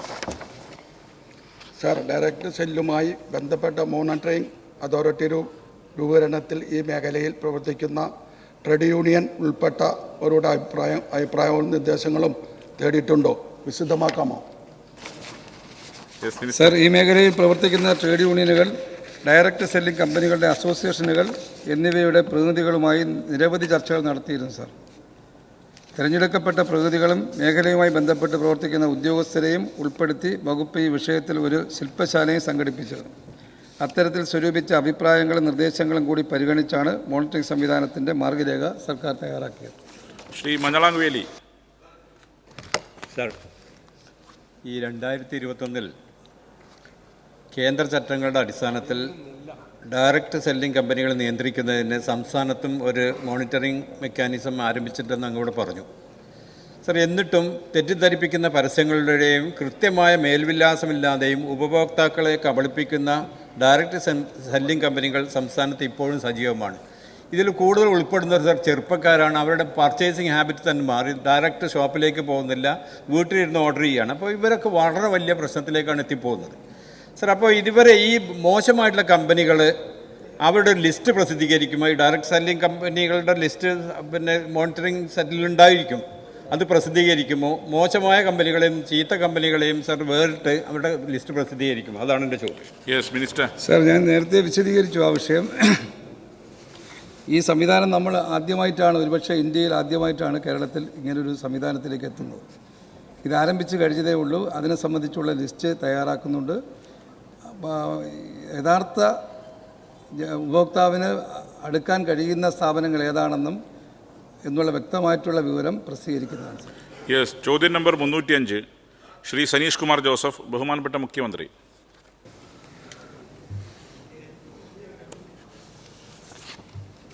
Sir, യുവാക്കളിൽ വർദ്ധിച്ചു വരുന്ന അക്രമോത്സുകതയ്ക്ക് വിവിധ കാരണങ്ങളുണ്ട്. ലഹരിയുടെ ഉപയോഗം ഇതിനൊരു കാരണമാണ്. ഇതിൻ്റെ കേരളത്തിലേക്കുള്ള കടന്നുവരവിനെ പോലീസും എക്സൈസ് വകുപ്പും കർക്കശമായി തടയുന്നുണ്ട്.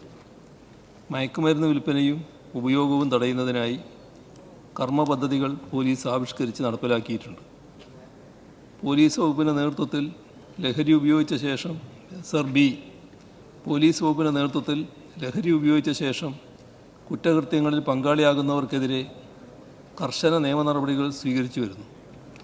ഇതിനു പുറമെ ലഹരിക്കടിമപ്പെട്ട യുവാക്കളെയും മറ്റും കണ്ടെത്തി ലഹരി വിമുക്തി കേന്ദ്രങ്ങളിലെത്തിച്ച് ആവശ്യമായ കൗൺസിലിങ്ങും ചികിത്സയും നൽകുന്നതിനുള്ള നടപടികൾ സ്വീകരിച്ചു വരുന്നു. എക്സൈസ് വകുപ്പിൻ്റെ മേൽനോട്ടത്തിൽ വിമുക്തി മിഷൻ്റെ കീഴിൽ പ്രവർത്തിക്കുന്ന ഡി അഡിക്ഷൻ സെൻ്ററുകളിലും കൗൺസിലിംഗ് സെൻ്ററുകളിലും ലഹരിക്കടിമപ്പെട്ട് ചികിത്സക്കായി എത്തുന്ന ആളുകളിലും എക്സൈസ് വകുപ്പ് കണ്ടെത്തുന്ന NDPS കേസുകളിലെ പ്രതികളിലും ഉൾപ്പെടെ 10 വയസ്സിനും 19 വയസ്സിനും ഇടയിൽ പ്രായമുള്ളവർക്കിടയിൽ an analysis of the cause and consequences of drug addiction and illegal drug trafficking among adolescents എന്ന പേരിലും ലഹരി വസ്തുക്കളുടെ ദുരുപയോഗത്തിൻ്റെ ദൂരവ്യാപകമായ പ്രത്യാഘാതങ്ങൾ നേരിടുന്നതിന് സർക്കാർ നടപ്പാക്കിയ ബോധവൽക്കരണ പ്രവർത്തനങ്ങളുടെ ഫലം വിലയിരുത്തുന്നതിനും ലഹരിയുടെ ഉറവിടം, വ്യാപനം, സമൂഹത്തിൽ ലഹരി വസ്തുക്കളുടെ ദുരുപയോഗത്തിൻ്റെ ദൂഷ്യഫലങ്ങളുടെ സ്ഥിതിവിവരങ്ങൾ എന്നിവ വിലയിരുത്തുന്നതിനും ആവശ്യമായ പരിഹാര മാർഗങ്ങൾ കണ്ടെത്തി നടപ്പാക്കുന്നതിലേക്കുമായി public opinion on substance abuse എന്ന പേരിലും എക്സൈസ് വകുപ്പ്, വിമുക്തി മിഷൻ എന്നിവയുടെ നേതൃത്വത്തിൽ സർവേ നടത്തിയിട്ടുള്ളതാണ്. സർ, എല്ലാം വായിച്ചാൽ ചോദ്യം ചോദിക്കാൻ കഴിയില്ല. Yes, thank you. Shri Saneesh Kumar Joseph.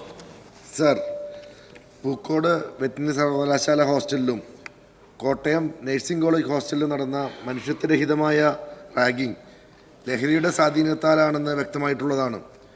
മദ്യക്കുപ്പികളുടെ വലിയ ശേഖരമാണ് ഇവിടങ്ങളിൽ നിന്ന് കണ്ടെത്തിയിട്ടുള്ളത്. യാതൊരു പരിശോധനയും ഉണ്ടാകില്ല എന്ന ധൈര്യത്തിലാണ് മയക്കുമരുന്ന് മാഫിയ ഹോസ്റ്റലുകൾ താവളമാക്കുന്നത്. ഹോസ്റ്റൽ മുറികളിൽ ചുമതലപ്പെട്ട അധ്യാപകരോ PTA പരിശോധന നടത്തുമെന്നില്ല. അതിനുള്ള ധൈര്യമില്ല എന്നുള്ളതാണ് വാസ്തവം. അധ്യാപകരും PTA ഉൾപ്പെടുന്ന ജാഗ്രതാ സമിതി രൂപീകരിച്ച് പോലീസ്, എക്സൈസ് ഉദ്യോഗസ്ഥരുടെ പരിശോധന ഹോസ്റ്റലിൽ നടത്തുന്നതിനുള്ള നടപടികൾ സ്വീകരിക്കുമോ? ബഹുമാനപ്പെട്ട CM. സർ, ഇത് ഗൗരവമായ ഒരു വിഷയമാണ്. ഇപ്പോഴത്തെ കാലത്ത് നമ്മുടെ സംസ്ഥാനത്ത് അതീവ ഗൗരവമായിട്ട് മാറിക്കൊണ്ടിരിക്കുകയാണ്. അപ്പോൾ തടയുന്നതിനാവശ്യമായ ശക്തമായ നടപടികൾ സ്വീകരിച്ചു പോകേണ്ടതായിട്ടുണ്ട്. അതിൽ ബഹുമാനപ്പെട്ട അംഗം ചൂണ്ടിക്കാണിച്ചതുപോലെ നടപടികൾ മാത്രമല്ല, പൊതുസമൂഹത്തെ വലിയ തോതിൽ ഇതിൽ അണിനിരത്തേണ്ടതായിട്ടുണ്ട്. ഇതിൽ നമ്മൾ കാണേണ്ടത് ഇത്തരം ലഹരിയുടെ ഭാഗമായിട്ട് വരുന്ന കാര്യങ്ങൾ, അത് ലഹരിക്കിരയാകുന്നവർ അത് ഇരയായിട്ട് തന്നെ കാണണം. അതിന് മറ്റ് ചിത്രങ്ങൾ നമ്മൾ കൊടുക്കാൻ പുറപ്പെടേണ്ടതില്ല എന്നാണ് എനിക്ക് തോന്നുന്നത്. നമുക്കെല്ലാവർക്കും ഇക്കാര്യത്തിൽ ഒന്നിച്ചു നിൽക്കാൻ കഴിയും, പൊതുസമൂഹത്തിന് ഒന്നിച്ചു നിൽക്കാൻ കഴിയണം. ആ ലഹരിക്ക് അടിപ്പെട്ടു പോകുന്ന ആളെ അതിൽ നിന്ന് മുക്തമാക്കാൻ ചിലപ്പോൾ ഡി അഡിക്ഷൻ സെൻ്ററിലേക്ക് പോകേണ്ടതായിട്ട് അടക്കം വരും, മറ്റ് നടപടികൾ ചിലപ്പോൾ സ്വീകരിക്കേണ്ടതായിട്ട് വരും. ഏതായാലും അത് മുക്തമാക്കുക എന്നുള്ളതിനോടൊപ്പം ലഹരി തടയുന്നതിനാവശ്യമായ, ലഹരി വ്യാപനം തടയുന്നതിനാവശ്യമായ ശക്തമായ നടപടികൾ സ്വീകരിച്ചു പോവുക എന്നതാണ് ഏറ്റവും പ്രധാനം. അതിനാവശ്യമായ നടപടികളിലേക്ക് നമുക്ക് കൂട്ടായി കടക്കാൻ പറ്റണം. എല്ലാ രാഷ്ട്രീയ പ്രസ്ഥാനങ്ങളും സാമൂഹ്യ സാംസ്കാരിക പ്രസ്ഥാനങ്ങളുമെല്ലാം ഈ കാര്യത്തിൽ ഒരേ മനസ്സോടെ നീങ്ങേണ്ട ഒരു ഘട്ടം വന്നിരിക്കുകയാണ്. അധിക ഗൗരവമായി തന്നെയാണ് സർക്കാർ ഇതിനെ കാണുന്നത്. ഓർഡർ ചോദ്യോത്തരവേള അവസാനിച്ചിരിക്കുന്നു.